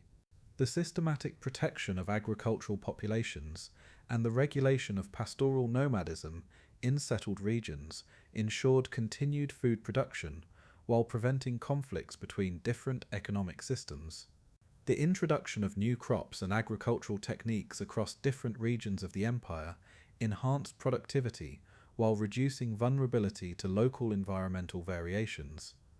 The demographic impacts of imperial unification created population movements and cultural mixing on an unprecedented scale, fundamentally altering the ethnic composition of regions throughout Eurasia, while creating new forms of cultural identity that transcended traditional tribal and regional boundaries. The systematic resettlement of populations for strategic and economic purposes, combined with voluntary migration encouraged by imperial policies, created cosmopolitan communities throughout the empire. These demographic changes established population patterns and cultural relationships that would influence regional development for centuries beyond the period of imperial unity. The environmental consequences of empire-wide economic integration included both positive effects from improved resource management and negative impacts from intensified exploitation of natural resources. The systematic development of mining operations, particularly for precious metals, generated wealth that supported imperial administration while creating environmental damage that affected local ecosystems. The intensification of pastoral nomadism in some regions, combined with expanded agricultural development in others, created ecological changes that influenced vegetation patterns and wildlife populations throughout the imperial territories. The intellectual achievements that flourished under imperial patronage represented the culmination of scholarly traditions from across Eurasia, creating synthetic knowledge systems that combined insights from Chinese, Islamic, European, and other cultural traditions. The imperial support for translation projects facilitated the transmission of knowledge between different language communities while creating opportunities for scholarly exchange that enhanced understanding in fields ranging from medicine and astronomy to philosophy and history. These intellectual developments established foundations for continued scholarly advancement that would influence European, Islamic, and East Asian intellectual development. The artistic and literary productions that characterized the empire at its peak reflected both the wealth available for cultural patronage and the creative opportunities presented by cultural synthesis across diverse traditions. The imperial court's support for artists and writers from throughout the empire created opportunities for cultural development that combined aesthetic traditions from multiple sources while establishing new forms of artistic expression. The preservation and transmission of literary works from different cultural traditions ensured that classical knowledge systems were maintained while encouraging the development of new literary forms. The diplomatic relationships that the empire maintained with powers beyond its borders demonstrated the sophisticated international relations capabilities that had developed within imperial administration while influencing political development throughout regions adjacent to imperial territories. The systematic use of marriage alliances, commercial agreements, and military partnerships created networks of relationships that extended imperial influence beyond territorial boundaries, while establishing precedents for international cooperation that would influence subsequent diplomatic development. The transformation of the unified Mongol Empire into competing Khanates represented one of the most significant political developments of the late 13th century, reflecting both the inherent challenges of governing vast territories across diverse populations and the specific succession crises that tested institutional mechanisms for maintaining imperial unity. The fragmentation that began following the death of Mongol Khan in 1259 CE revealed fundamental tensions between traditional nomadic political practices and the requirements of administering a transcontinental empire, creating divisions that would ultimately prove irreconcilable despite repeated attempts at reunification. The succession crisis that followed Mongol's death exposed the inadequacy of traditional Mongol succession practices for managing transitions of power within an empire whose territorial extent and administrative complexity exceeded anything previously experienced in nomadic political organization. The competing claims of Arik Boka and Kublai Khan reflected different visions of imperial development, with Arik Boka representing traditional nomadic values and Kublai advocating for adaptation to the requirements of governing sedentary populations. The civil war that resulted from this succession dispute consumed imperial resources while establishing precedents for regional autonomy that would accelerate subsequent fragmentation. The geographical factors that contributed to imperial fragmentation reflected the practical impossibilities of maintaining centralized control over territories whose extent challenged existing communication and transportation technologies. The distances between major administrative centers made coordinated policy implementation extremely difficult, while regional administrators necessarily developed increasing autonomy in responding to local conditions and challenges. The environmental and cultural differences between regions of the empire required distinct administrative approaches that gradually evolved into autonomous governmental systems with decreasing connection to central imperial authority. The emergence of the Yuan dynasty in China, under Kublai Khan, represented the most successful adaptation of Mongol imperial administration to the requirements of governing a major sedentary civilization. But this success came at the cost of increasing separation from traditional nomadic cultural values and political practices. The systematic adoption of Chinese governmental methods, architectural styles, and cultural practices created administrative effectiveness while alienating traditionalist Mongol nobles who viewed these changes as betrayals of ancestral customs. The development of a distinctive Chinese Mongol identity established precedents for cultural adaptation that would influence imperial development throughout the fragmentation period. The Ilkhanate that emerged in Persia and Iraq under Hulagu Khan and his successors demonstrated both the possibilities and limitations of Mongol adaptation to Islamic civilization, while maintaining nominal connection to broader imperial unity. The systematic adoption of Islamic administrative practices, legal systems, and cultural traditions created effective governance that preserved regional stability, while the gradual conversion of Mongol rulers to Islam established common ground with subject populations. However, these adaptations also created cultural and religious differences with other parts of the empire that complicated efforts at coordination and reunification. The Golden Horde that controlled the Russian steppes and Eastern Europe developed its own distinctive synthesis of nomadic traditions and regional governmental requirements, while maintaining the most traditional approach to Mongol political organization among the major khanates. The continued emphasis on pastoral nomadism and traditional tribal relationships preserved aspects of original Mongol culture that were being abandoned elsewhere in the empire. But this traditionalism also created economic and military limitations that affected the horde's long-term viability and regional influence. The Chagatai Khanate in Central Asia occupied a crucial geographical position that connected the other major fragments of the empire, while facing unique challenges in governing territories that included both nomadic populations and important commercial centers along the Silk Road trade routes. The constant succession disputes and internal conflicts that characterized this khanate reflected both traditional nomadic political practices and the specific difficulties of governing regions with diverse economic systems and cultural traditions. The fragmentation of Chagatai territories into smaller political entities accelerated the overall dissolution of imperial unity. The economic implications of imperial fragmentation encompassed both the immediate disruption of trade networks and the long-term development of regional economic systems that operated independently of central coordination. The breakdown of empire-wide communication systems increased transaction costs, while regional conflicts disrupted commercial activities that had flourished under unified imperial protection. The development of autonomous taxation systems and currency standards in different regions of the former empire created barriers to continued economic integration, while providing resources for regional governmental systems. The military consequences of fragmentation included both the immediate conflicts between rival claimants and the longer-term implications of divided military resources for imperial defense against external threats.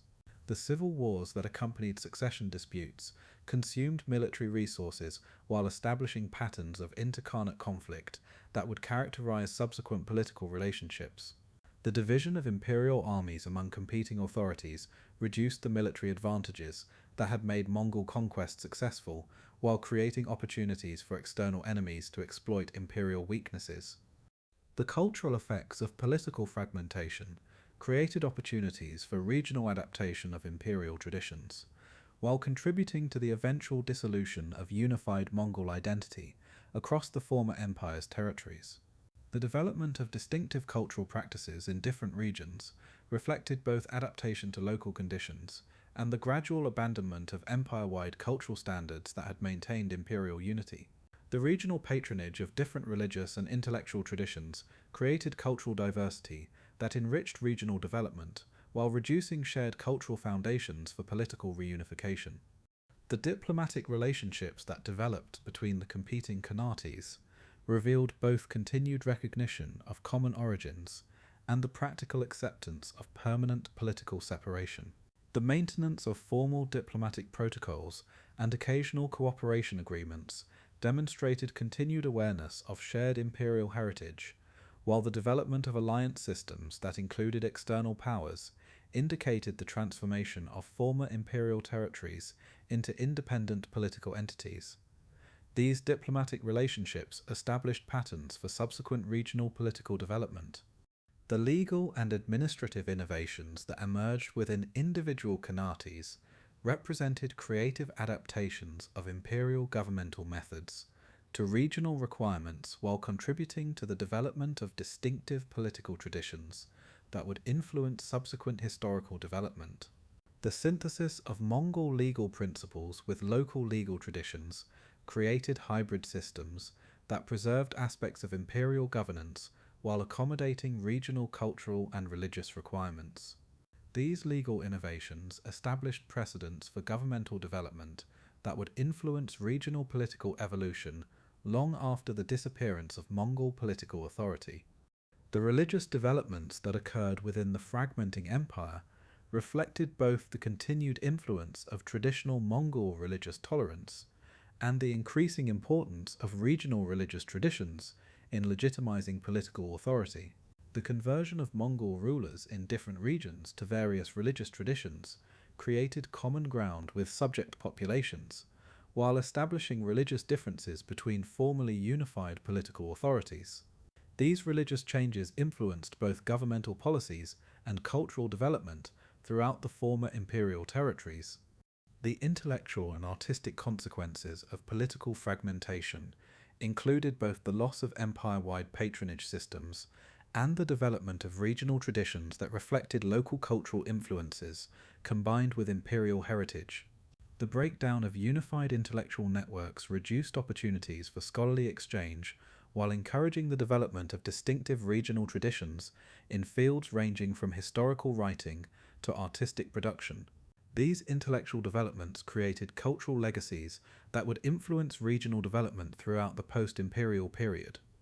The attempts at reunification that characterized the late 13th and early 14th centuries revealed both the continued appeal of imperial unity and the practical obstacles to reconstructing transcontinental political authority under existing technological and administrative conditions. The military campaigns and diplomatic initiatives that sought to restore imperial unity demonstrated the resources that regional authorities were willing to commit to reunification efforts, while their ultimate failure indicated the fundamental changes that had made unified governance impractical under contemporary conditions.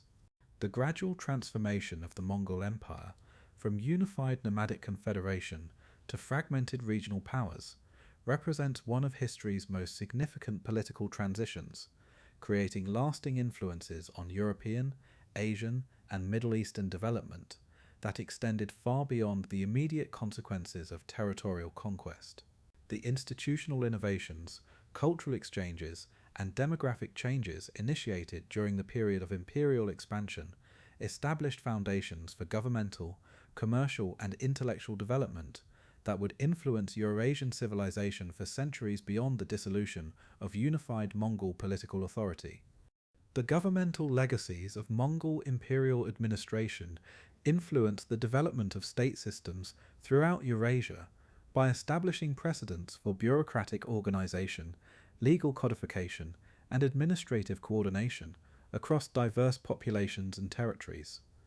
The synthesis of nomadic political traditions with sedentary governmental methods created hybrid systems that preserved effective elements from both traditions while adapting to specific regional requirements. The emphasis on merit-based advancement and religious tolerance established governmental principles that would influence subsequent political development throughout regions that had experienced Mongol rule. The commercial networks established under Mongol protection created economic relationships that persisted beyond the period of political unity, while influencing the development of international trade systems that would characterize subsequent Eurasian commercial development. The systematic protection of merchants and standardization of commercial practices reduced transaction costs, while establishing trust relationships that facilitated long-distance trade, even after political fragmentation, had eliminated unified imperial authority. The commercial law codes and dispute resolution mechanisms developed during the imperial period influenced commercial practices throughout the former empire, while establishing precedents for international commercial law. The technological transfers that occurred under imperial patronage accelerated innovation and development throughout Eurasian civilizations by facilitating the systematic transmission of knowledge and techniques between previously isolated regions. The westward movement of Chinese innovations, including gunpowder, printing, and navigational instruments, fundamentally altered European technological capabilities, while the eastward transmission of Islamic mathematical and astronomical knowledge enhanced Chinese scholarly traditions. These technological exchanges established foundations for continued innovation that would influence global technological development. The cultural synthesis that emerged from imperial policies of religious tolerance and cultural exchange created new forms of artistic expression and intellectual development that combined elements from multiple traditions while preserving distinctive regional characteristics. The architectural styles that developed in major imperial cities reflected aesthetic principles drawn from nomadic, Chinese, Islamic, and European traditions, while creating distinctive imperial styles that would influence regional architectural development. The literary and artistic traditions that flourished under imperial patronage established cultural foundations that would influence regional development throughout the post-imperial period. The demographic changes initiated by imperial expansion and administration created population distributions and ethnic relationships that would influence regional development for centuries beyond the dissolution of unified political authority. The systematic resettlement of populations for strategic and economic purposes, combined with voluntary migration encouraged by imperial policies, created cosmopolitan communities throughout the former empire. These demographic changes established ethnic relationships and cultural connections that would persist long after political boundaries had changed, while influencing the development of regional identities and cultural traditions. The military innovations that emerged from Mongol expansion and the systematic integration of diverse military traditions created tactical and strategic approaches that would influence warfare throughout Eurasia for centuries beyond the imperial period. The synthesis of nomadic mobility and archery techniques with Chinese siege warfare capabilities and Islamic military engineering created military systems that enhanced the effectiveness of regional powers throughout the former empire. The strategic principles and organizational methods developed during imperial expansion established foundations for military development that would influence subsequent warfare. The diplomatic practices that characterized Mongol international relations established precedents for interstate diplomacy and alliance systems that would influence political relationships throughout Eurasia long after the dissolution of unified imperial authority. The systematic use of marriage alliances, commercial agreements, and cultural exchanges as tools of diplomatic policy created relationship patterns that would characterize subsequent international relations. The diplomatic protocols and negotiation procedures developed during the imperial period influenced the development of international law and diplomatic practice.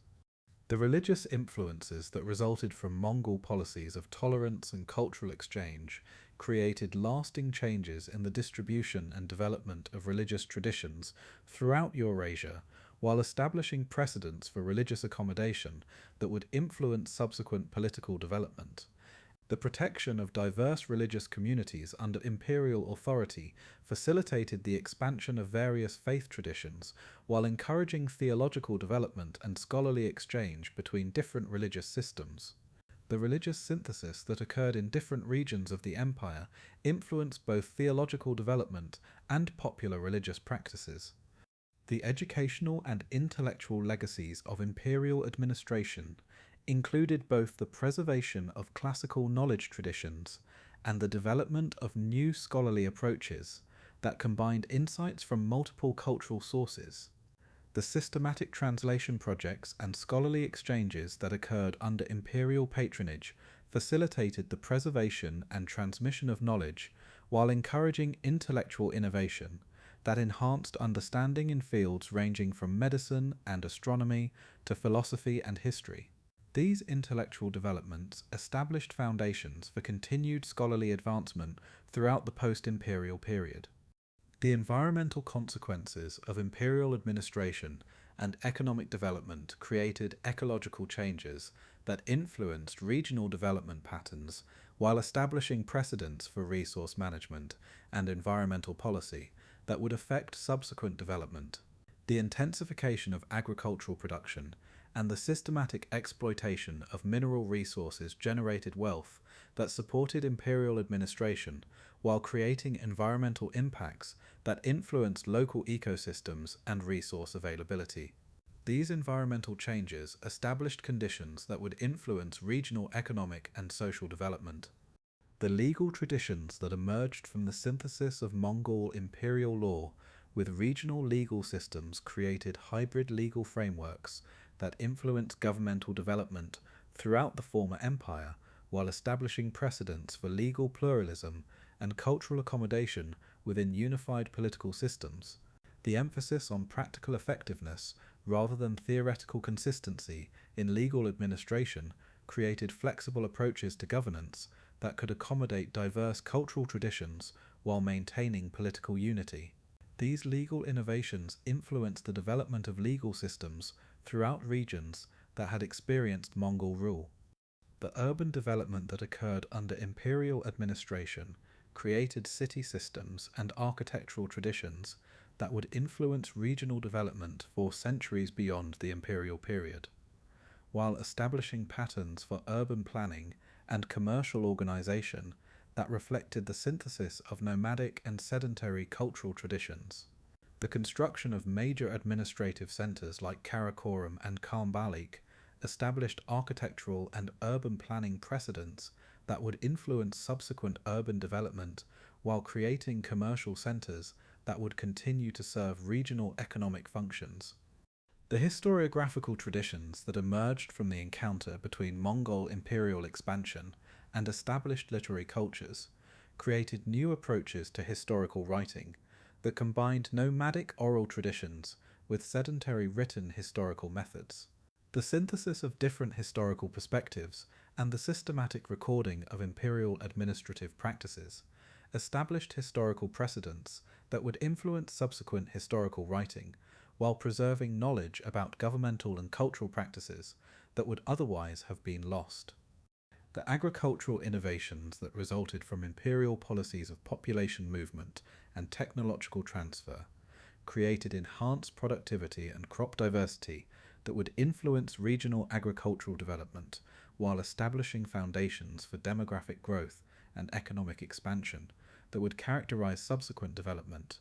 The introduction of new crops and agricultural techniques across different regions of the empire enhanced food security while creating agricultural surpluses that could support larger populations and more complex economic activities. By the end of the 13th century, the unified Mongol Empire had dissolved into competing regional powers, but the institutional innovations, cultural exchanges, and demographic changes initiated during the period of imperial expansion had established foundations for development that would influence Eurasian civilization throughout the subsequent medieval and early modern periods.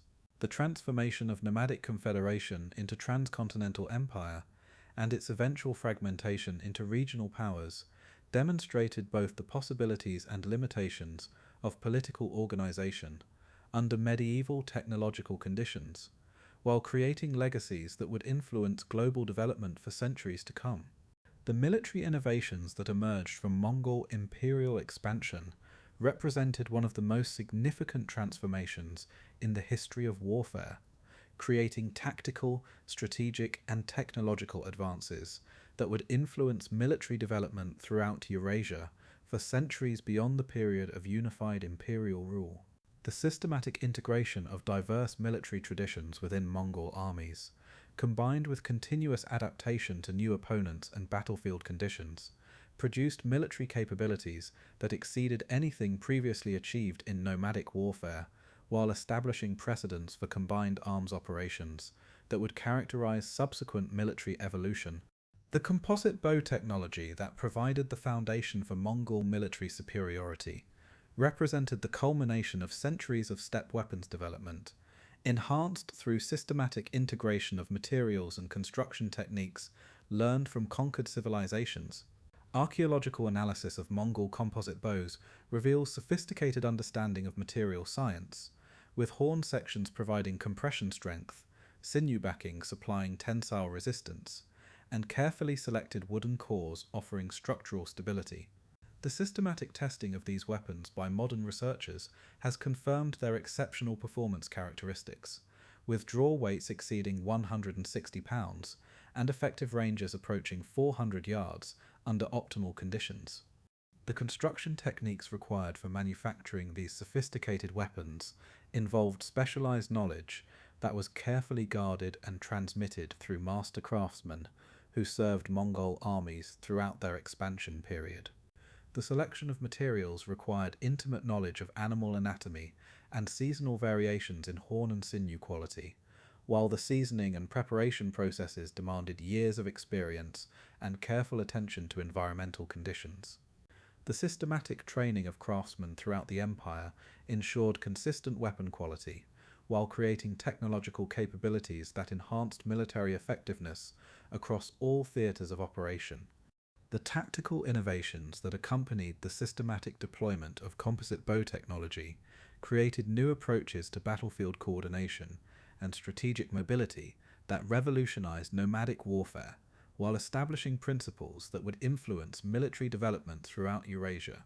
The decimal organization of archery units, with coordinated volleys delivered by formations of 1,000, 10,000, and larger groupings, created firepower concentration that could devastate enemy formations while maintaining the mobility that characterized traditional nomadic tactics. The systematic training required to achieve this level of coordination involved continuous practice and sophisticated command and control systems that exceeded anything previously achieved in nomadic military organization. The siege warfare capabilities that Mongol armies developed through systematic integration of Chinese, Islamic, and European engineering expertise created military forces capable of capturing the most formidable fortifications while maintaining traditional nomadic advantages in mobility and strategic surprise. The adoption of counterweight trebuchets, torsion artillery, and early gunpowder weapons enhanced assault capabilities, while the development of portable siege equipment maintained operational flexibility that enabled rapid deployment across vast distances.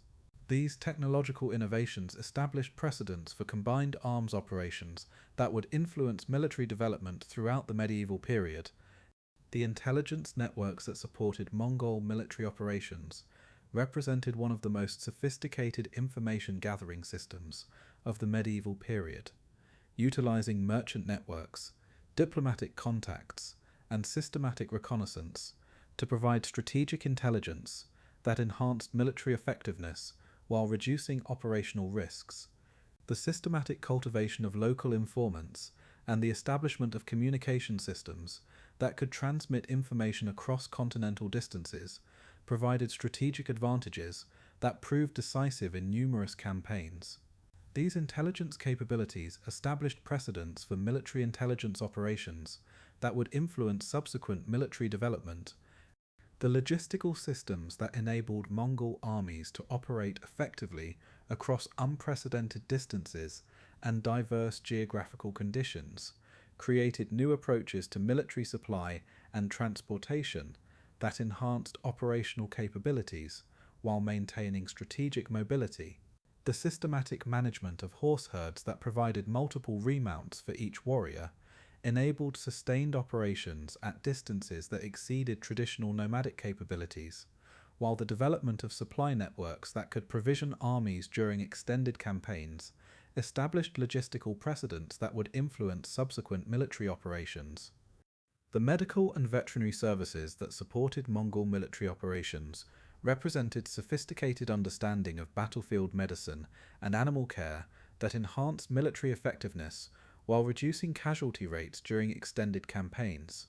The systematic training of military medics and the development of portable medical equipment enabled treatment of wounded personnel under field conditions, while the veterinary expertise required to maintain cavalry mounts in various climates and terrains ensured continued operational effectiveness. These medical innovations established precedents for military medical services that would influence subsequent military development. The metallurgical innovations that emerged from Mongol military requirements, enhanced through systematic integration of Chinese, Islamic, and European metalworking techniques, created weapons and armor of exceptional quality that provided tactical advantages while establishing technological precedents that would influence subsequent metallurgical development. The systematic standardization of weapons production ensured consistent quality across imperial armies, while the adoption of advanced smelting and forging techniques enhanced the effectiveness of traditional nomadic weapons. These metallurgical advances contributed to technological development that extended far beyond immediate military applications. The communication systems that enabled coordination of Mongol military operations across vast distances created new approaches to strategic command and control that enhanced operational effectiveness while establishing precedents for military communication that would influence subsequent development. The Yarm postal system that connected imperial territories enabled rapid transmission of strategic intelligence and operational orders, while the development of standardized communication protocols ensured accurate information transfer across linguistic and cultural boundaries. These communication innovations established foundations for military coordination that would influence subsequent strategic development. The training systems that created consistent tactical proficiency throughout Mongol armies represented sophisticated approaches to military education that enhanced battlefield effectiveness, while establishing precedents for systematic military training that would influence subsequent development. The standardized training programs that taught horsemanship, archery, and tactical coordination to warriors from diverse backgrounds created military capabilities that exceeded traditional tribal military effectiveness, while maintaining cultural identity and social cohesion. These training innovations established precedents for professional military education that would influence subsequent military development. The strategic doctrine that emerged from Mongol military experience represented systematic understanding of warfare that integrated tactical innovation with strategic planning, creating approaches to military operations that enhanced effectiveness while establishing precedents that would influence subsequent strategic thought. The emphasis on mobility, concentration, and psychological warfare created strategic approaches that proved effective against diverse opponents, while the systematic adaptation of tactics to specific geographical and cultural conditions demonstrated strategic flexibility that enhanced operational success. The psychological warfare techniques that characterized Mongol military operations created new approaches to undermining enemy morale and encouraging surrender that reduced casualty rates while enhancing strategic effectiveness. The systematic use of terror tactics, combined with offers of mercy for those who submitted, created psychological pressures that often achieved strategic objectives without requiring extended combat operations. These psychological warfare innovations established precedents that would influence subsequent military development while raising ethical questions about warfare conduct that would continue to influence military thought.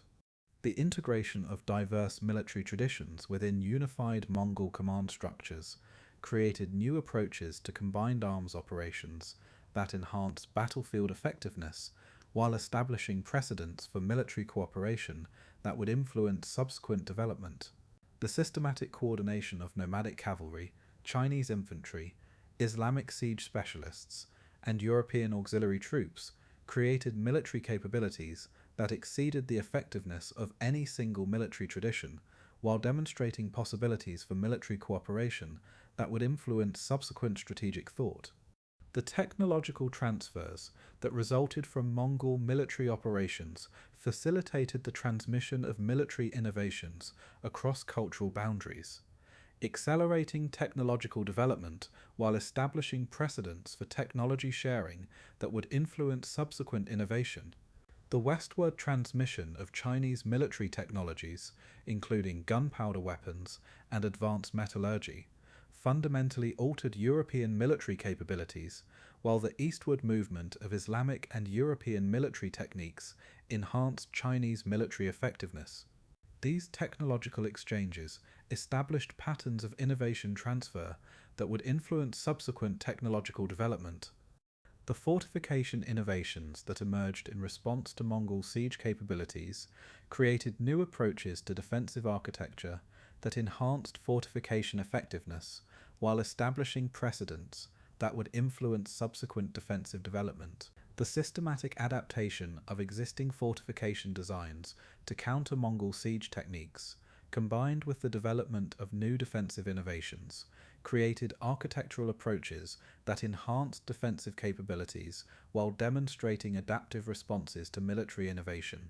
The naval warfare adaptations that Mongol forces developed during campaigns in China and Southeast Asia created new approaches to riverine and coastal operations that enhanced military capabilities while establishing precedents for naval development that would influence subsequent maritime military operations.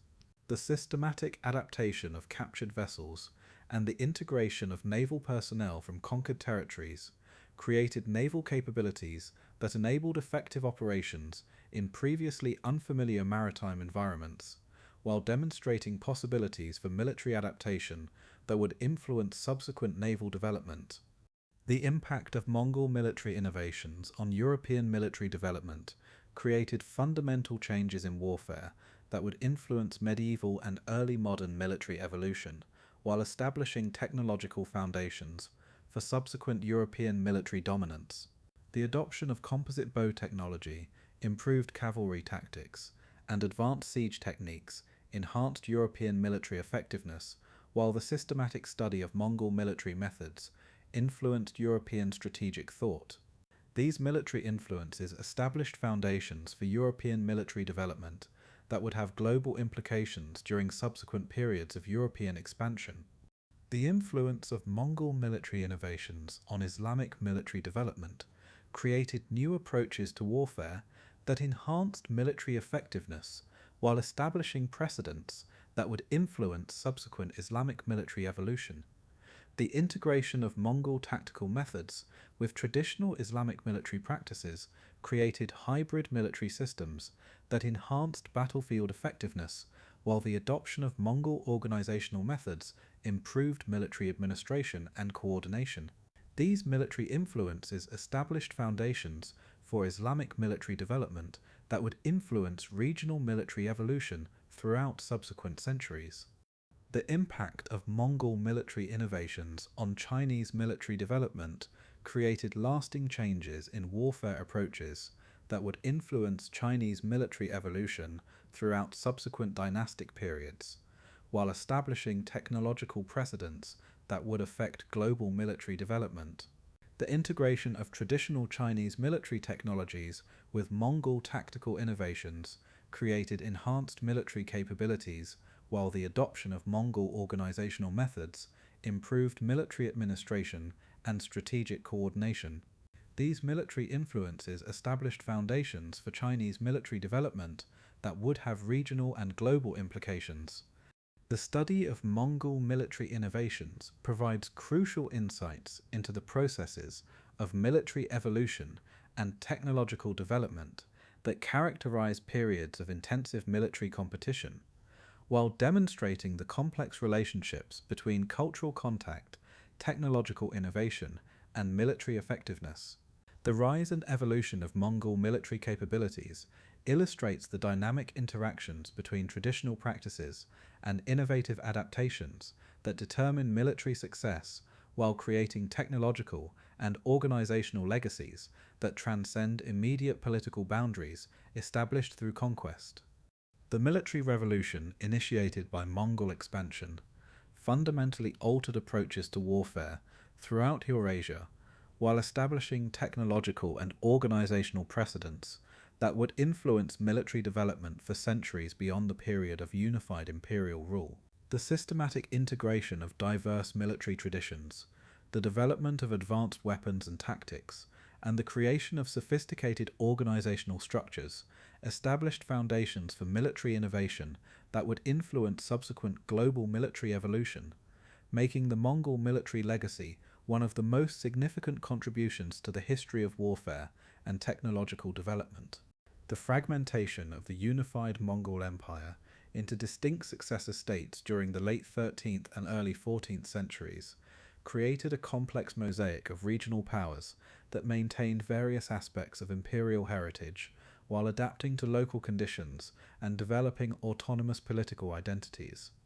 These successor states, the Yuan dynasty in China, the Ilkhanate in Persia, the Golden Horde in Eastern Europe, and the various Chagatai fragments in Central Asia, each faced unique challenges in balancing traditional Mongol political practices with the requirements of governing diverse sedentary populations, creating governmental experiments that would influence regional development for centuries beyond the imperial period. The Yuan dynasty, under Kublai Khan and his successors, represented the most successful transformation of Mongol imperial authority into a functioning sedentary state, demonstrating both the possibilities and limitations of nomadic adaptation to Chinese governmental traditions. The systematic adoption of Chinese bureaucratic methods, architectural styles, and cultural practices created administrative effectiveness that enabled stable governance over the world's largest population, while the preservation of Mongol identity among the ruling elite maintained connection to imperial heritage. The construction of Khambalik as a new imperial capital embodied this synthesis, featuring architectural elements that combined Chinese traditional designs with Mongol aesthetic preferences, creating a physical manifestation of cultural adaptation.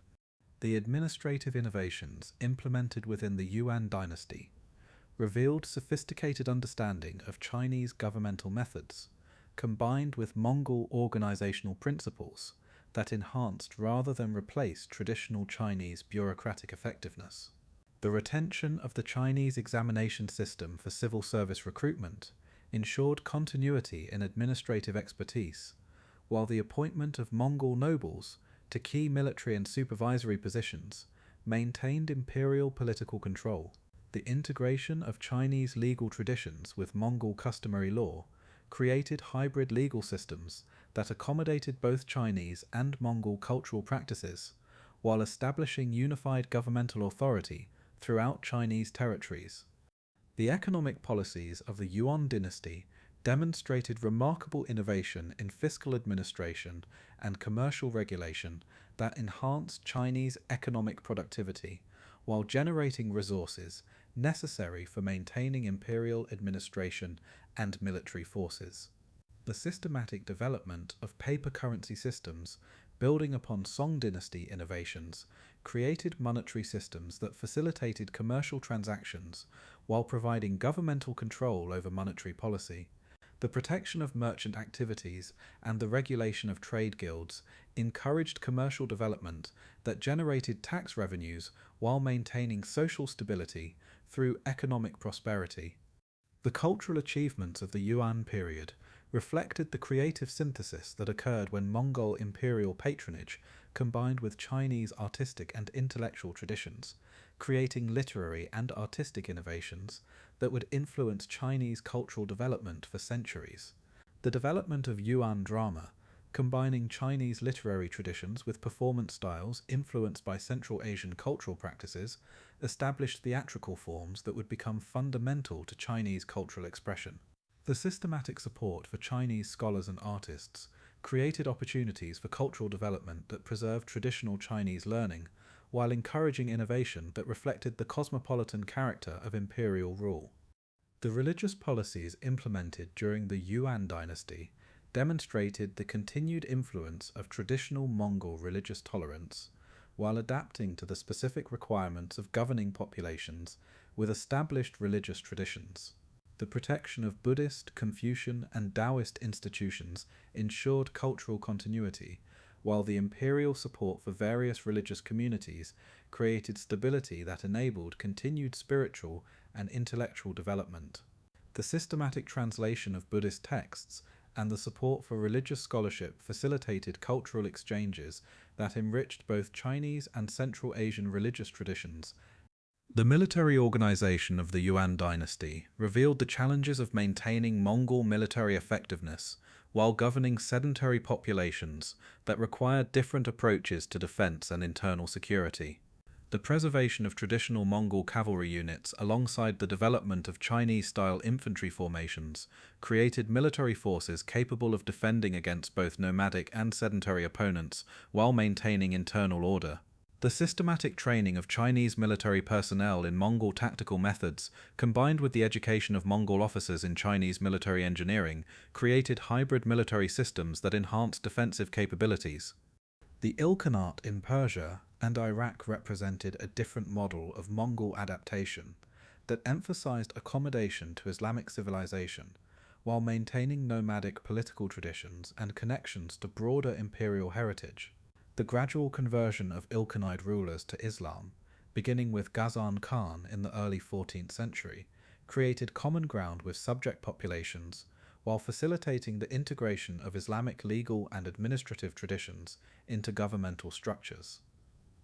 This religious transformation influenced both domestic policies and diplomatic relationships throughout the Islamic world. The administrative synthesis that characterized Ilkhanid governance combined traditional Mongol organizational methods with Islamic bureaucratic practices and Persian governmental traditions, creating hybrid systems that preserved regional administrative expertise while ensuring imperial political control. The retention of Persian administrative personnel under Mongol oversight maintained continuity in governmental functions, while the appointment of Mongol governors to key positions established imperial authority. The systematic collection of taxes according to Islamic legal principles, administered through traditional Persian bureaucratic methods, generated resources for imperial administration while maintaining social stability. The cultural patronage that flourished under Ilkhanid rule created remarkable artistic and intellectual achievements that combined Persian, Arab, and Mongol cultural traditions, while establishing new synthetic forms that would influence Islamic cultural development.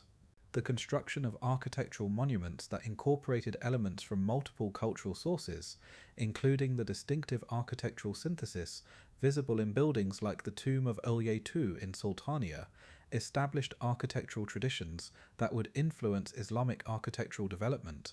The systematic support for Persian literature and Islamic scholarship created opportunities for intellectual development that preserved traditional knowledge while encouraging innovation.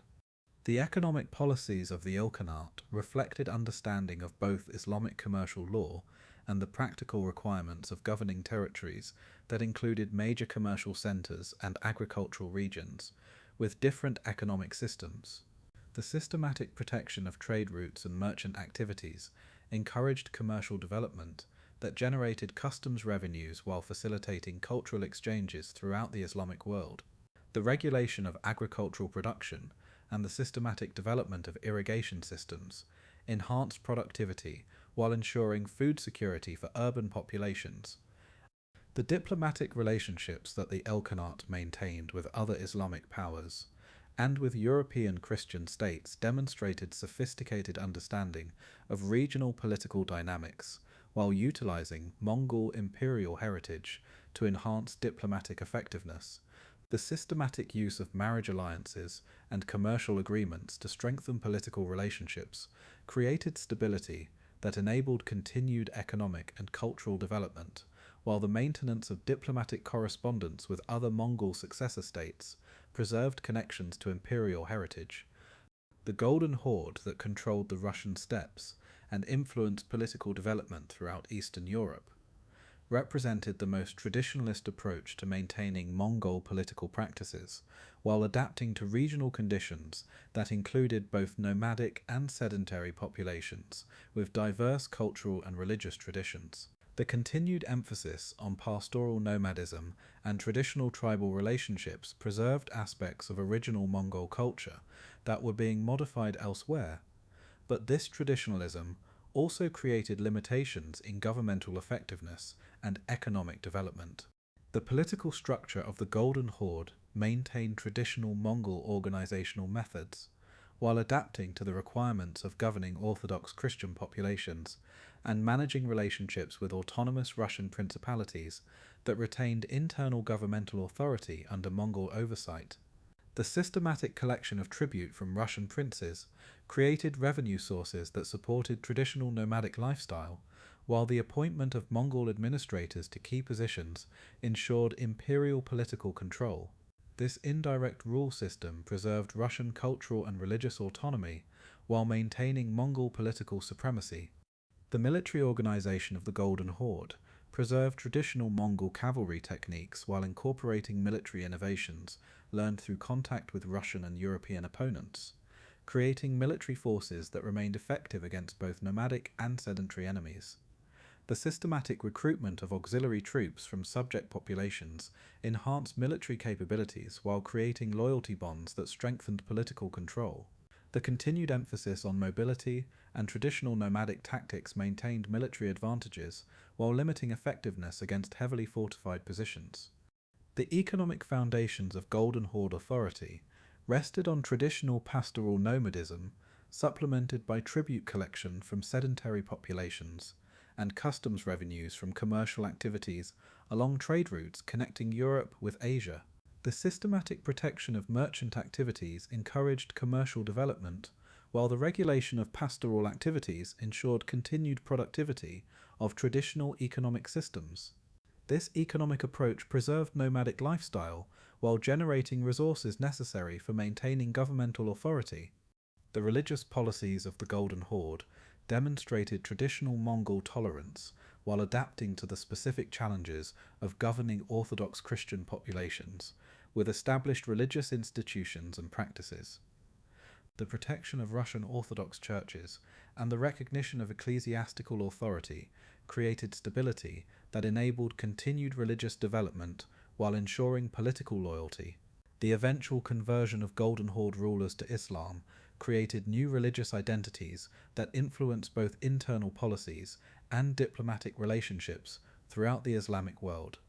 The Chagatai Khanate in Central Asia faced unique challenges in maintaining political unity within territories that included both nomadic populations, maintaining traditional lifestyles, and sedentary communities along major trade routes, creating governmental approaches that attempted to accommodate both economic systems while preserving Mongol political authority. The constant succession disputes and internal conflicts that characterized this region reflected both traditional nomadic political practices and the specific difficulties of governing diverse populations with different economic requirements. The fragmentation of Chagatai territories into smaller political entities, including the later emergence of powers like the Timurid Empire, demonstrated both the continued influence of Mongol political traditions and the adaptations required for effective governance in Central Asian conditions. The preservation of Mongol legal traditions and military practices within these smaller political entities ensured cultural continuity while enabling governmental innovation that reflected local conditions and requirements. The commercial policies implemented throughout Central Asian territories under various Chagatai successors reflected understanding of the crucial importance of trade route protection for regional economic prosperity, while utilizing Mongol political heritage to enhance diplomatic effectiveness with trading partners. The systematic development of commercial infrastructure and the protection of merchant activities encouraged economic development that supported political authority while facilitating cultural exchanges that enriched regional intellectual and artistic traditions. The cultural synthesis that occurred within Central Asian territories under Mongol influence created distinctive regional traditions that combined elements from Persian, Turkish, Mongol, and Chinese cultural sources while establishing autonomous cultural identities that would influence subsequent regional development. The architectural monuments and artistic productions that emerged from this synthesis established aesthetic traditions that would influence Central Asian cultural development while preserving connections to broader imperial heritage. The military innovations that developed within various Central Asian political entities reflected both traditional Mongol tactical excellence and adaptations to regional geographical conditions and opponent characteristics, creating military systems that remained effective in traditional nomadic warfare while adapting to new strategic requirements. The continued emphasis on mobility and archery preserved traditional advantages, while the systematic adoption of siege techniques and fortification methods enhanced capabilities against sedentary opponents.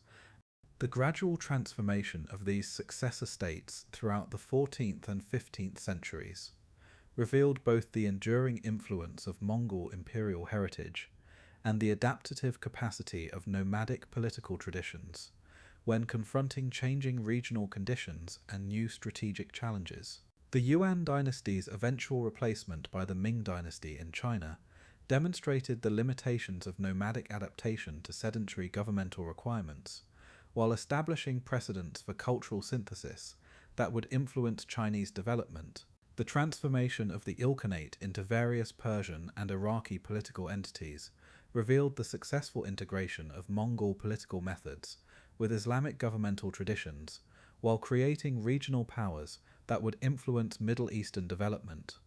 The evolution of the Golden Horde into the various successor khanates that would eventually be absorbed into the expanding Russian Empire demonstrated both the persistence of nomadic political traditions and their eventual limitations when confronting the superior resources and organizational capabilities of expanding sedentary powers. The fragmentation of Central Asian territories into competing political entities established patterns of political development that would characterize the region throughout subsequent centuries, while preserving aspects of Mongol cultural heritage that would influence regional identity formation. The legacy of these successor states extended far beyond their immediate political boundaries to influence governmental development, cultural traditions, and economic systems throughout Eurasia in ways that would persist long after the disappearance of explicitly Mongol political authority.